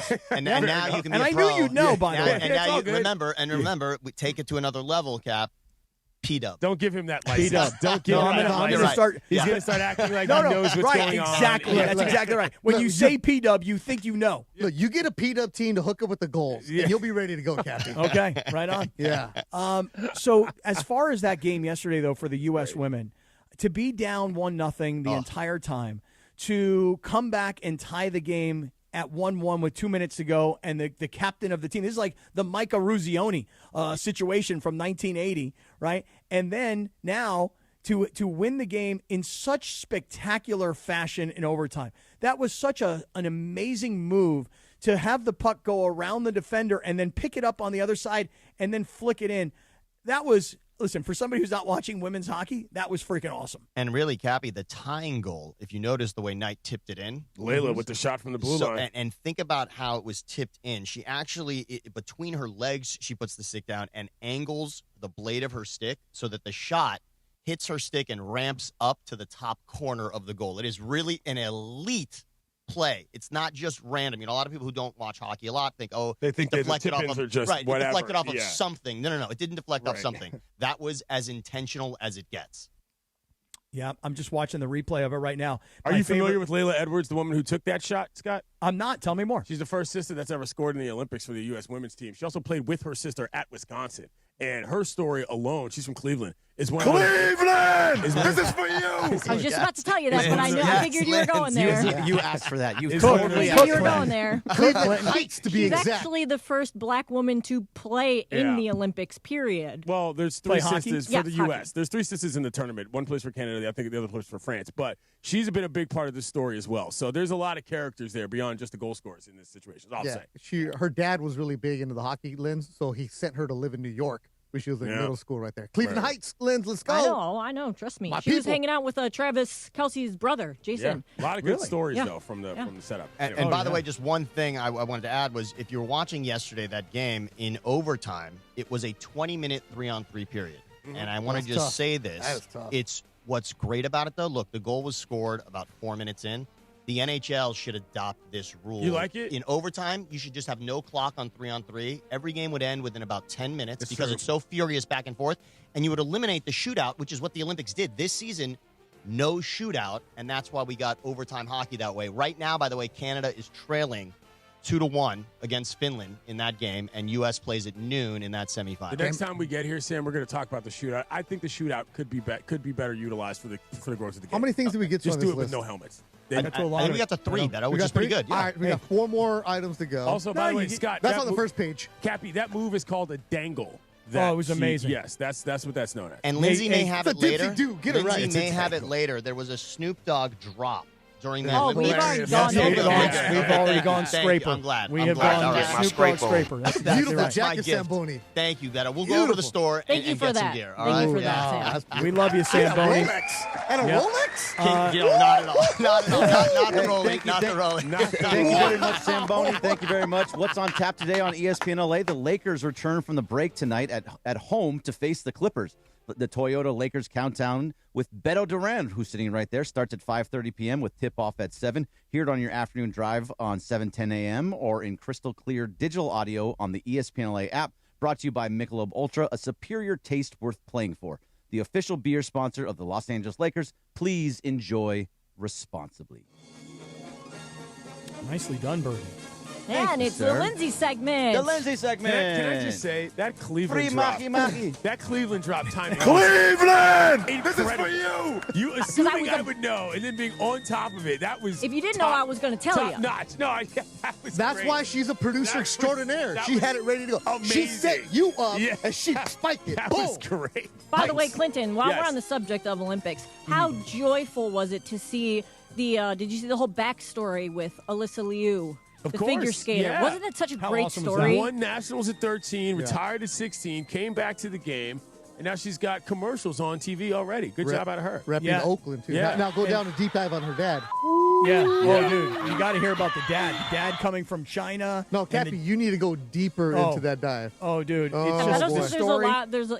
There's just surface talk there. you know? Yeah. But it's so amazing that for me, Clinton, the best part about her is that her comeback was not about winning Yeah. gold. Right. It was really just about like proving to herself that she could do things her own way. Prove it. And talk about like maturity from 13 years old, where you've been, a prodigy since you're 5, and hating the sport and hating being bullied around by your coaches and your dad and being told what to eat and what to wear and how to skate and everything. And then go, you know what? I want to come back and do it my way. And the coach is laughing at her. Yeah, good luck, girl. And no pressure last night because it wasn't even about winning gold. Or at least that's what she convinced me. That I it wasn't believe her. really Yeah. about that. I believe her. Oh, I Figure believe her skating. too, man. And I skating believe is it's the Lindsay segment. You Yes. tell him, Bergie. And it's also the Morning Wood, brought to you by Hernandez Wholesale Flooring. If you're in the market for new flooring, shop at tap that Hernandez Wholesale Flooring, where every day is a deal. No gimmicks. Call 866-62-FLOOR or go to HernandezWholesaleFlooring.net. No sale beats wholesale. Bergie, tap on that wood there. Okay, I've been doing it. It's Knock on that hard Hurting wood. my- Come hurting on, my Bergie, a knuckles. little bit harder, man. No, You're it's gonna hurting hurt my knuckles. I understand, but give it a good smack. Smack it on the table like Sedano. Mahi. Okay. Berg know has that? totally gone rogue. Do you know the Mahi Mahi? This show, no, I do not know. I don't care to know. We either. like to play a TV theme, and right now we're playing a TV theme. You can catch me up on that Columbo, later. big favorite of Christopher Arthur Morales and Brian Windhurst. Got it. What's Columbo? The Oh, show where a geez, guy don't get detective just- smokes a cigar all day Yeah, in a trench Es coat. viernes Kelly y el Savalas? cuerpo No, it's Peter. lo sabe. What's his name? It's What's his name? Peter. Peter Falk. Peter Yeah. Falk. Oh, Yes. Yeah, oh, that's wow. good call. Right. That's the. Oh, Yeah, Anyways. that's who. All That's right, it's a Columbo. free-for-all Friday. Lindsay segment. Here we go. All right. Here we go. Hold on. Here we go. All right, so this is a Dear Abby question. Oh, here we go. What? The good old Dear Abby from the New York Post Yeah, writes Columbo, in. dear Abby, we're good. Woman writes in and says, my father-in-law is a jerk because him and his rude fiance are getting married on my birthday. And she wants to know, is she the a-hole? For getting mad at your dad for getting remarried on your birthday, I feel like once you hit, like, let's say, once you graduate high school, I feel like birthdays are more of a, it's just like, oh, this is an achievement. This is great. Life. Woo, another year around the sun. I don't think that, and maybe I'm wrong because, you got guys like Cappy who usually take off on That's not their true. birthday week. Birthday month. That's not true. Birthday month, Birthday week, month. day, I hate- whatever. people who do that are such losers. But I feel like once you're a grown adult, if somebody wants to have like a celebration or an important engagement on your birthday, it's not that big of a deal. Beto, thoughts? It is a big deal. I think it's a big deal. It's a big deal because this is the stepmom. She probably doesn't like her. It was probably a bad divorce. There's something behind that all of a sudden, Dad, you want to get married on this day? It's my birthday, the one day that I got. It's a big deal for the daughter. Yeah, even if you aren't like a big birthday person, would you get married on your birthday, Lindsay? On my own birthday? Yeah. If it was like I need a Saturday day in the fall and it's the 28th of September and it falls on that, yeah, I don't care. It's not a big deal. Okay, because I think the idea is that people like at least the singularity of having their birthday, whether or my not it's day. a big deal. It's like, all right, well, if you're going to remember this day as your stepmom's anniversary as opposed to your own B-day, that's a little weird in the family dynamics. I can see that being a problem. Yeah, and it also kind of sounds like what she might be upset about is her stepmom, which she may or may not want to acknowledge, like she's forcing the day. Yeah. Yeah. You know what I mean? Like, Well, Cappy, you're going to deal with that. What if Rachel wants to get married on Julia's birthday? Rachel. It probably wouldn't go over that well. I I'd be like, Dad. oh, cool. We can celebrate my birthday and your anniversary on the same day. No. Awesome. Cheers. You're very open-minded. You have a great relationship with your father. You're smart about this, Liz. You think petty.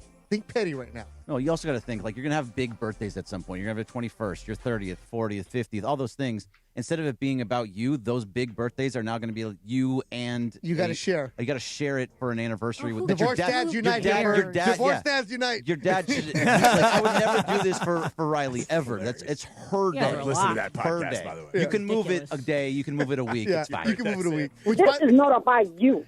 Oh, geez. Jorge, bringing that back. What's that? Oh. This is not about you. Long story short, back in the Mason and Ireland days, forget it. when my brother was getting married, I was complaining about the bridesmaid dress, and I was like, am I a jerk for not wanting to wear this? Because it's terrible. It doesn't fit me. I look horrible. And so, we kind of crowdsourced it, and that was one of the answers. This is not about you. Yeah. It's true. It was not about you. That's what she left And you? she put me in my place. That was actual voicemail for you? No, That it was was a a caller. caller. Yeah. Oh. Olivia. Her name's Olivia. Yeah. Olivia. She said, Lindsay, this is not about you. And I said, you're right. You're right. And by the way, I used Cappy's line the other day on a girl. Which How's the divorce going? Oh. It's going to be all right. Keep your head up. Cappy, I sent you the message. Yes, that's right. All right, let me do one more quick Lindsay segment story here. So Jorge, as he came in today, he said, Lindsay, did you hear? There's some big news. You got a big retirement coming today. And I was just like, what are you talking about? Six decades. After 6 decades, somebody is hanging it up. It's time to retire after a very clean record. And I was like, what are you talking about? I actually had this tab open. After more than 6 decades of cleaning up messes, Mr. Clean is, quote, retiring. Yep, What that's does that right. even mean? Well, Mr. Clean like had the bald a guy. Yeah. With the earring? The bald guy with the earring? Yes, I'm familiar with the character. How does but he that retire? person's not- I Thank don't you, know. Beto. It's just the That's not a real story. person. Jeez. There was a press conference on the Mr. Clean Instagram account. Wait, you guys did 2.5 hours of a tease for this? Exactly. 2.5 hours for Mr. Clean. Got you. I was looking at like Wall Street, like people in like nothing came up. Got you. Damn, So- that's a tease. Morales Cappy, would be proud. You okay with that?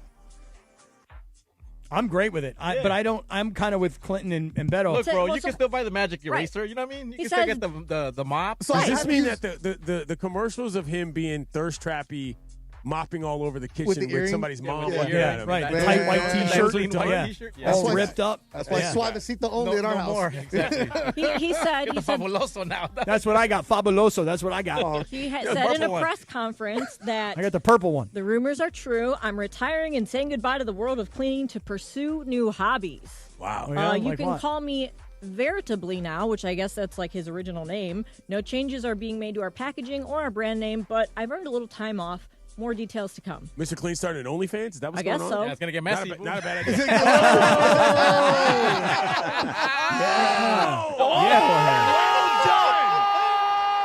Yeah, Jorge. What does that mean? We don't know how. We don't know what it means, but I guess we got to stay tuned. For the cartoon to retire. Yeah, the cartoon You is know, retiring. Briones, I mean, he has been pretty old for a long time. Briones, I don't like you that much. Still I looks really good, don't though. like you Yeah. now. That sucked, man. 2.5 hours for that? Briones?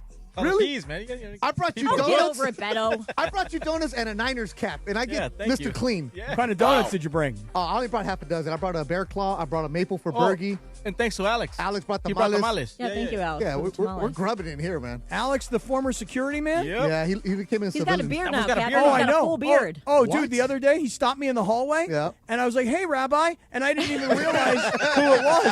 Friggin' Alex, Hey, dude. what about the little panza he's got going now, huh? Yeah, Hey, good he living. He says, Full beard. he says I don't play for the Yankees anymore. I can grow out my Right. beard. Yes. So he's a Red Sox That's a fan. good call.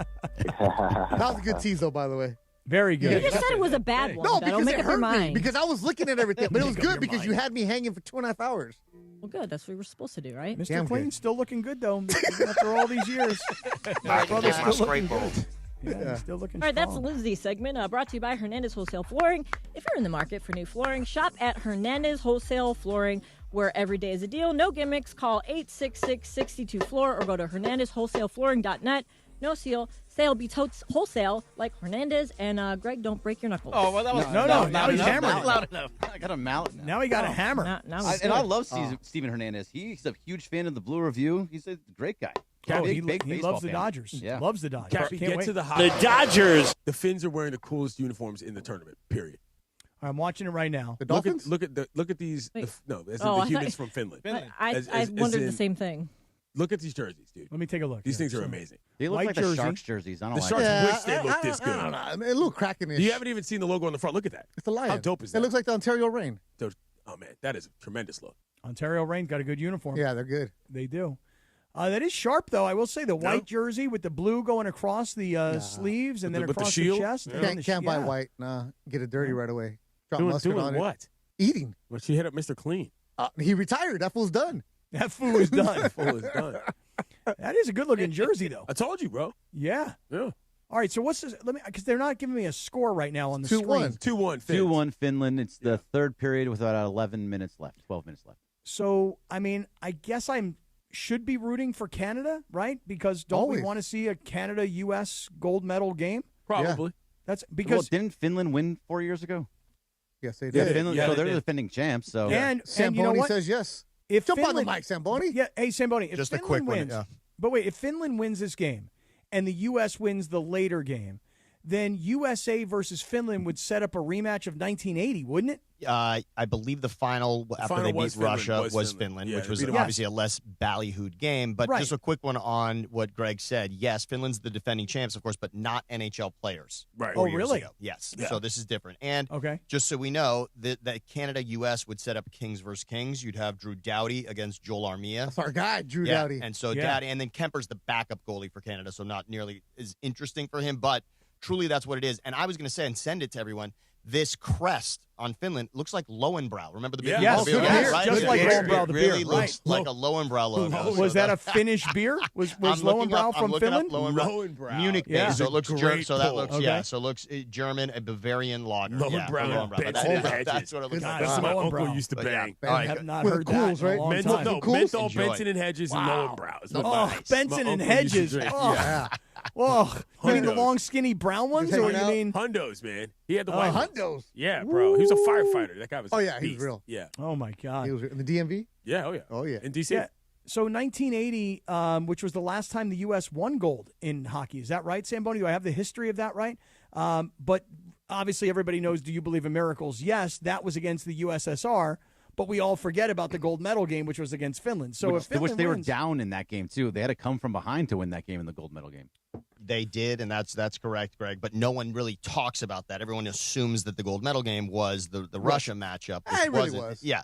And by the way, just an interesting point on that: Russia had destroyed the U.S. earlier in the that exhibition, tournament. Yes, yeah. and much like what happened yesterday with Canada and U.S. with the women's, remember Canada lost 5-0 to the U.S. in the preliminary round, and then was nearly going to beat them with 2 minutes to go. 1-0. but what was so what really was the interesting. score? And the U.S. had only given up one goal up until that point. So and the U.S. beat Slovakia, who they're going to play later, right? They beat them earlier in the tournament. What was the score in that game? Does anybody know? Correct. I'll get you that one as well. And remember, Whatever, there's bottom line Czechia is- and Slovakia. There's two They're teams. all Russians. Exactly. According to So Morales, they're all two different. Russians. Czechia Yeah. and Really, that's Slovakia, his two bit? different That squads. is his bit. For anything that has an A, he plays the Russian music. Right. Anything from the Eastern Bloc of Europe. And Right. Slovenia. Russia. And just to know, Czechoslovakia. when you're watching that game Yugoslavia. later with USA, Slovakia only has 7 NHL players on that roster. And remember, the team they played in the previous game in Sweden, that's 25, and all players on the Sweden roster are Are in from the the NHL. NHL, Yeah. along with U.S. So this, on paper, is an easier game, you could say, but certainly will be interesting. And I don't know what to root for. I would imagine Canada-U.S. is certainly what we're I all think rooting that for. gets That's the one more that gets you. eyeballs just in general. I just want to see some old-time hockey like Eddie Shore. I want to see overtime regardless. I want to see overtime in all of these games. Slapshot. I think the 3-on-3 is what it comes Slapshot's not down to. funny to And me, one sorry. thing, Slapshot is one hilarious. thing I missed Slapshot's not funny. regarding Come on. shootout in the Olympics, Yeah. in 1998, Hold on. We'll talk Czech about this in a Republic second. won the gold. Gretzky in the semifinal did not participate in the shootout that eliminated Canada against Dominik Hasek and the Czech Republic. So that- Dominator. so think about that. Gretzky wasn't even involved. There were 5 skaters, and Gretzky wasn't chosen as crazy. one of them in 98. Wow. So there you go. I'm out. So no Animal- slap shot for you, Animal huh? House, Caddyshack, Slapshot, not funny. Sorry. Wait. Go back. Give me the list one more Those time. are not No. for me. Again, we go over this all the time. Those No. I don't get the jokes. They're not funny to me. You know what I'm saying? Like, it's okay. It's just generationally. Didn't say to me. It's not funny to you. I literally said that. Yeah. That is precisely what I said. So wait, Animal House not funny. Animal House. Let him go. He's on a roll. No, Animal House, Caddyshack, Slapshot. They're all kind of in that. You know that generation of comedies bro, it's funny. that are all like Scott. That are all sort of that same. Like those just kind of missed me. Those aren't that funny to me. That's all. And of course, naturally, the flip side of all of that is to me those are like my favorite. Right. Especially Caddyshack. Caddyshack is hysterical. In the hole. I'm right there with you, Cappy. What about Hey, Free Wang, Mahi watch Mahi? out. They You know won't let that you in movie? here. What? Yeah, I know, right? Whatever that means. Are you going to the WBC? You going to Houston? I'm going to Miami. You going to? Yeah, I'm going to Miami. I'm going to go follow Dusty because he's coaching Nicaragua. Yeah, so with him I'll and be Marvin down there. Bernard. I'll be down there for that, so that's exciting. Clinton, you know who I'm following in the World Baseball Classic? Who's that? Team Israel, which is being managed by, let's see here, Brad Osmus is the manager. Oh, yeah. And there are two players, the Stubbs brothers. They were both USC catchers. Yeah. Garrett Stubbs and CJ Stubbs. One plays for the Phillies, yeah. Right, for the Phillies, and the little brother is in the Washington Nationals organization. Are they San Diego kids? He is, yeah. They are. They're San Diego kids, and they're Hebrew brothers. Torrey Pines High, of course. Yes. There it is, Cappy. Yeah, these are my guys. They're your neighbors. These are my kids, man. Oh, did you coach them? I did not coach these guys. Because they're around the same age as your kids, right? Yeah, just a little bit older. But you know the family and everything else? Yes, of course. And Team Israel. Come on, Clinton. Oh, you got to get a cap, Cappy. Hold on. Beto, do you think Friday and Coming to America are funnier than Slapshot and Caddyshack? Yeah. Okay, right. Yeah. So that's what I'm saying. When we update a little bit, that's all I was getting at. By the way, for some people, Coming to America. it's a little different. Yeah, Coming to America and Friday are two of my favorite movies. Exactly. Also, that's all I'm saying. You know what I mean? For a brother who's my age, from where I'm from, those other ones are not in the mix. Friday These after two next are. is Cappy's right there. Friday's next funny. Yeah. Merry Christmas. Cappy, you're not rooting for Mexico in the World Baseball Classic? I'm rooting for Mexico too. You better be, bro. Who do we got in Mexico? Es viernes y el cuerpo lo sabe.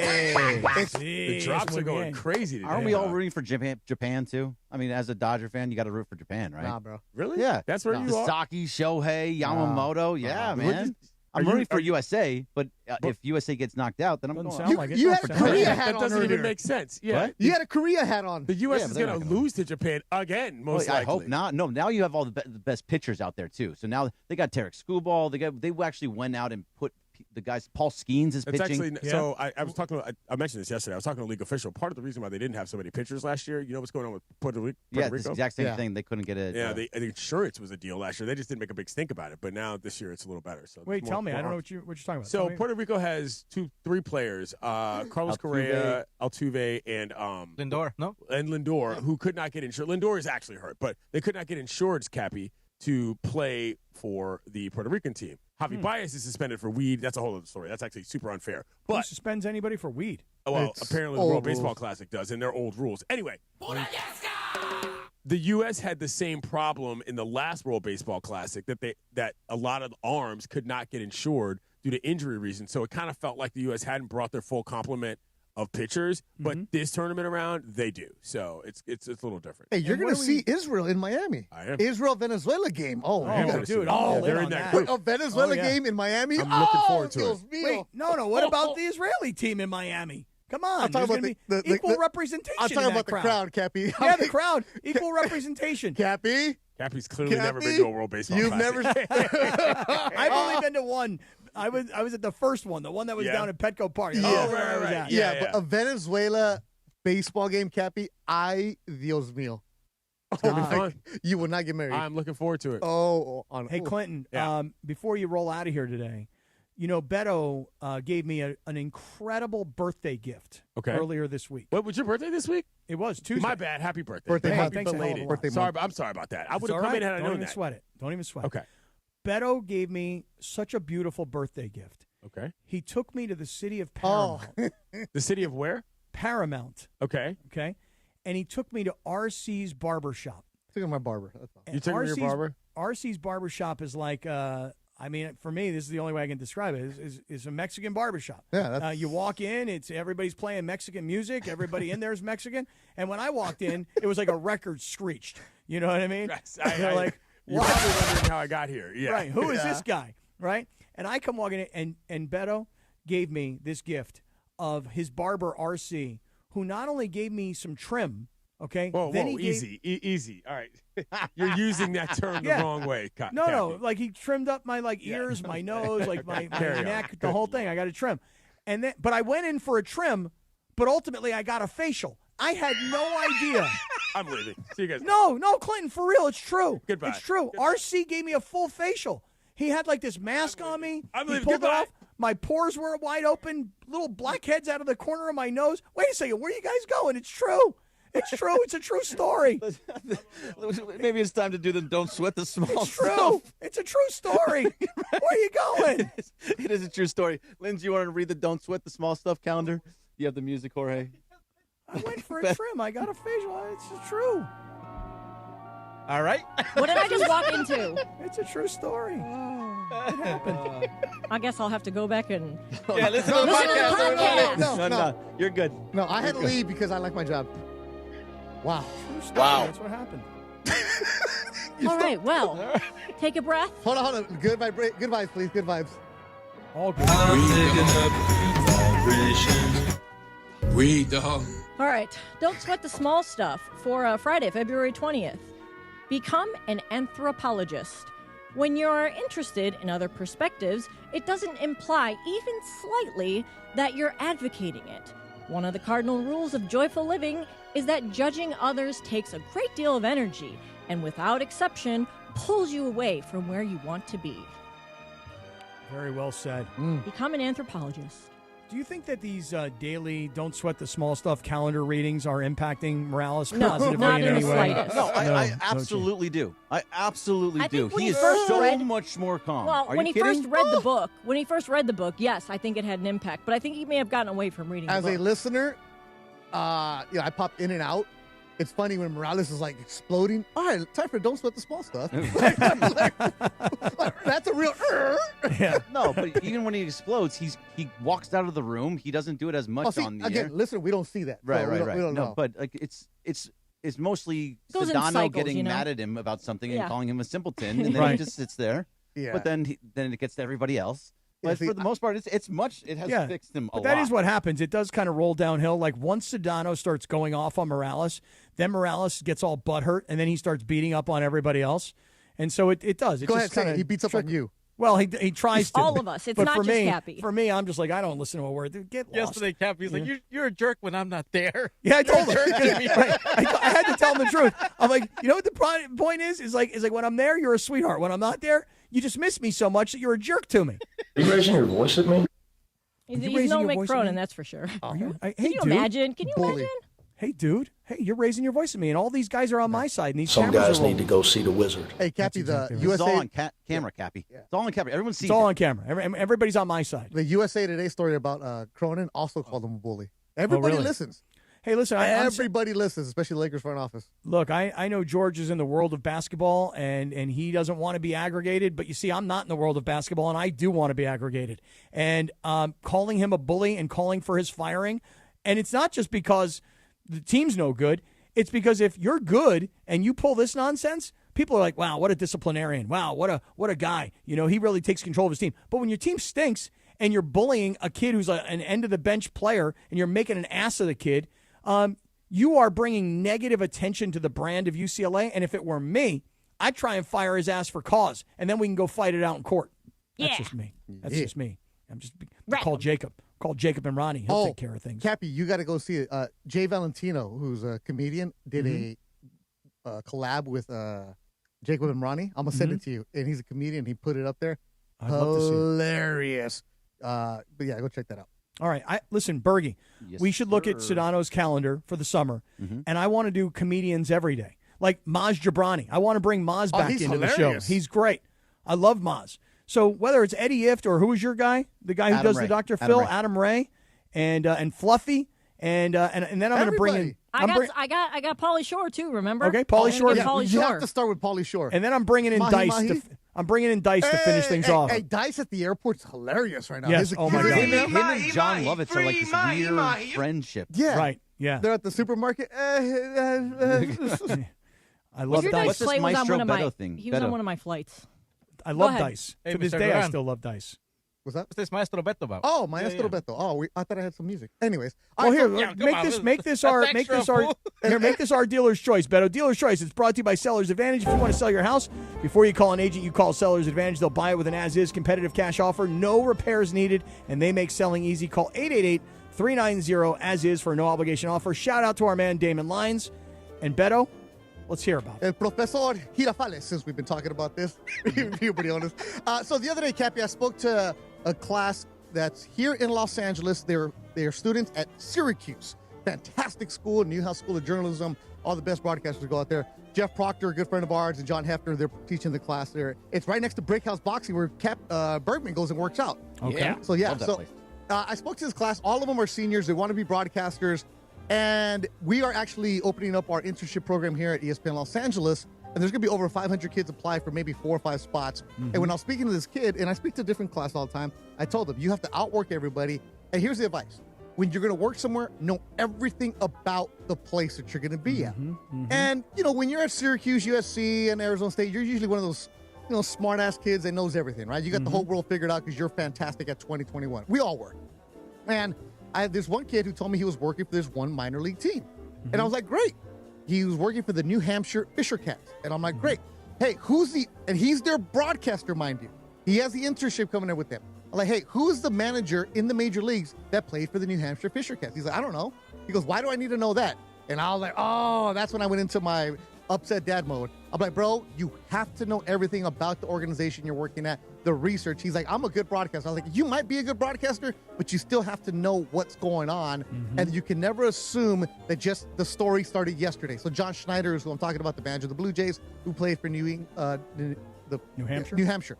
And I go, then this other kid's like, well, I'm doing Caltech basketball in a couple of days. I'm like, good, they're playing Whittier. You should know everything about it. He goes, well. I was like, I know Whittier's in first place. I already knew these kind of things because they were talking about their jobs that they're doing. And you have to do the research. So my advice to anybody who's going to apply here at ESPN Los Angeles, we are not a TV station. So don't think that you're going to come intern here and you're going to be on SportsCenter. You have to know who Mason and Ireland are. You have to know who Sam Boney is. You have to know Sedano and Cap. If you're going to apply at ESPN Los Angeles and the application is up right now, know everything about our social media department. Know everything that's going on. You better know who Chewy the dog is. Damn right. No, you have to consume it. We're not saying you have to be the hardcore fan, but know where you're applying. If you Who's know, my day? You better say it. Yes. Hey, what's up? Right. No. Are we the Dodger station? No. Do we have a Dodger podcast? Yes. It's the Blue Review of Bergman at 6:30. Know those things. Wherever you're applying, you have to know everything about that place. So if you're going to play at Wasserman or for the Lakers, know everything. You have to know inside and outside. And the final thing I said, clean up your Instagram. Can't say this enough. Yep. If you're a frat bro and you're doing the bong rips, delete that picture. You have to look professional. And you might say, one kid pushed back, well, it's my personal account and I should post whatever I want. Yes, in our station, and we can hire whoever we want. So don't ever give anybody a reason not to hire you. And that's Professor Beto's advice for today. Professor Beto, great advice, because I have 2 young men. One who is graduating from Tulane, who got a hold of me through my daughter, and one who is another kid who I'm trying to remember where he went to school, but he's already broadcasting. And I gave both of these kids the application, and your advice was exactly my advice. I was like, dude, you better know this place back and forth, because when they start to interview you and they ask you some questions and you don't know, you're toast, bro. You are toast. And by the way, cleaning up the Instagram, dude, my daughter's graduating from college, and they just had Mardi Gras. And I'm like, girl, you're applying to all these biotech companies. They're going to look at your Instagram, and they're going to see a party girl. Damn right. What'd you say, Linz? Make it private. Yeah, make it private. No, create a professional one. That right. You can make a separate one. Yeah, right. Make a separate one. Right. That's exactly right. Great advice, Professor Beto. Yeah, that's for the interns. If you're applying for a regular job, I don't know about that, because those jobs don't exist. Yeah. So I had a kid who I've had this kid around me for the last, 6-7 years. 6-7. He went to Syracuse, and now he's a broadcaster in Green Bay. He's like the number 2 guy on the local news channel in Green Bay. And talked to him yesterday, and it's the same thing, man. It doesn't matter if you're still in school or if you're 4 or 5 years removed from school. You better freaking know it all. I know everything about Scott Kaplan. He's my hero at Westwood One. You got a man bun. Hey, Levitard is not right. Levitard is not Sedano's hero. No, Kaplan is. Kaplan's my hero. Hey, that man bun got a lot of reaction on Instagram yesterday. The Tiger Woods man bun picture Got a lot of the reaction. first time I've seen that, Cap. No way. Yeah. I feel like I've always asked you, like, I was waiting on that pick, and then the Andy Kamenetsky braids from Jamaica pick that he has from his, like, college days. Right. Hey, Cap, you like all the hats I got? The Durant hat, the Bettlevision hat? Let me know. I got all kinds of merch for you, I baby. tried to match it. I got my Callaway hat on now. Yeah. When we had Samboni on, I had my Kings hat. Earlier, I had my Hall of Excellence hat on from, up in Vegas at the Tom Brady Museum. So I was trying to match you hat for hat. Yeah, and also got the Sedano and Cap curling T-shirts. I'm about to go pick them up. There you go. Those look amazing, by the way. Yeah, they got them. Hey, Bergie, amazing day and an incredible week. Thank you. Lindsay Baseball, world-class spectacular. Great job, Linz. Jorge Briones, Olympic gold medal status. Thank you. Wow. And as for Beto Duran, I'll just say the professor. El profe. Sí. Hey, Cappy, what's today? What day is it? Viernes. ¿Y qué? Cuerpo lo sabe, Cappy. Sí, Puerto lo sabe. Hey, quick Olympic update. 2-2, Canada, Finland. Oh, wow. 2-2. 3 minutes to go. Cappy, can I do the Cappy somebody cast? for the info? Can I do the Cappy cast now? Oh, wait, Beto, you love this. Real quick, you ready? Yeah. You know who's coming on the Cappy cast right now? Who? Do you guys know who Nicole Eggert is? Stop it. Nice. Yeah. She does a podcast with Dave Palais, I feel like. Oh, she does? Yeah. Dave Palais and Jeff Dotsett, they used to do it. Really? Because everyone knows who they are. Baywatch? But yeah. Nicole Eggert? Really? Charles I in charge. believe so. I believe Charles I don't know, in man. I don't think so. charge Wait, she of does a our sports podcast? The I girl don't from think so. Baywatch. She was from Baywatch. She was also from Charles in Charles in Charge. charge. Hey, Right, Beto, but we wait. forgot to get the Baywatch. Oh, yeah. They just had open auditions in Marina Del Rey for Baywatch. Cappy, No you way. can audition for Hasselhoff. Oh, Cappy dude, the I would Hoff. love. I might I would be love wrong, to work Cappy, with the but I Hoff. thought No, she was. you are the Hoff. I'm the Hoff. Yeah. You are. She also had a movie years ago with the two Coreys. What was the name of that movie?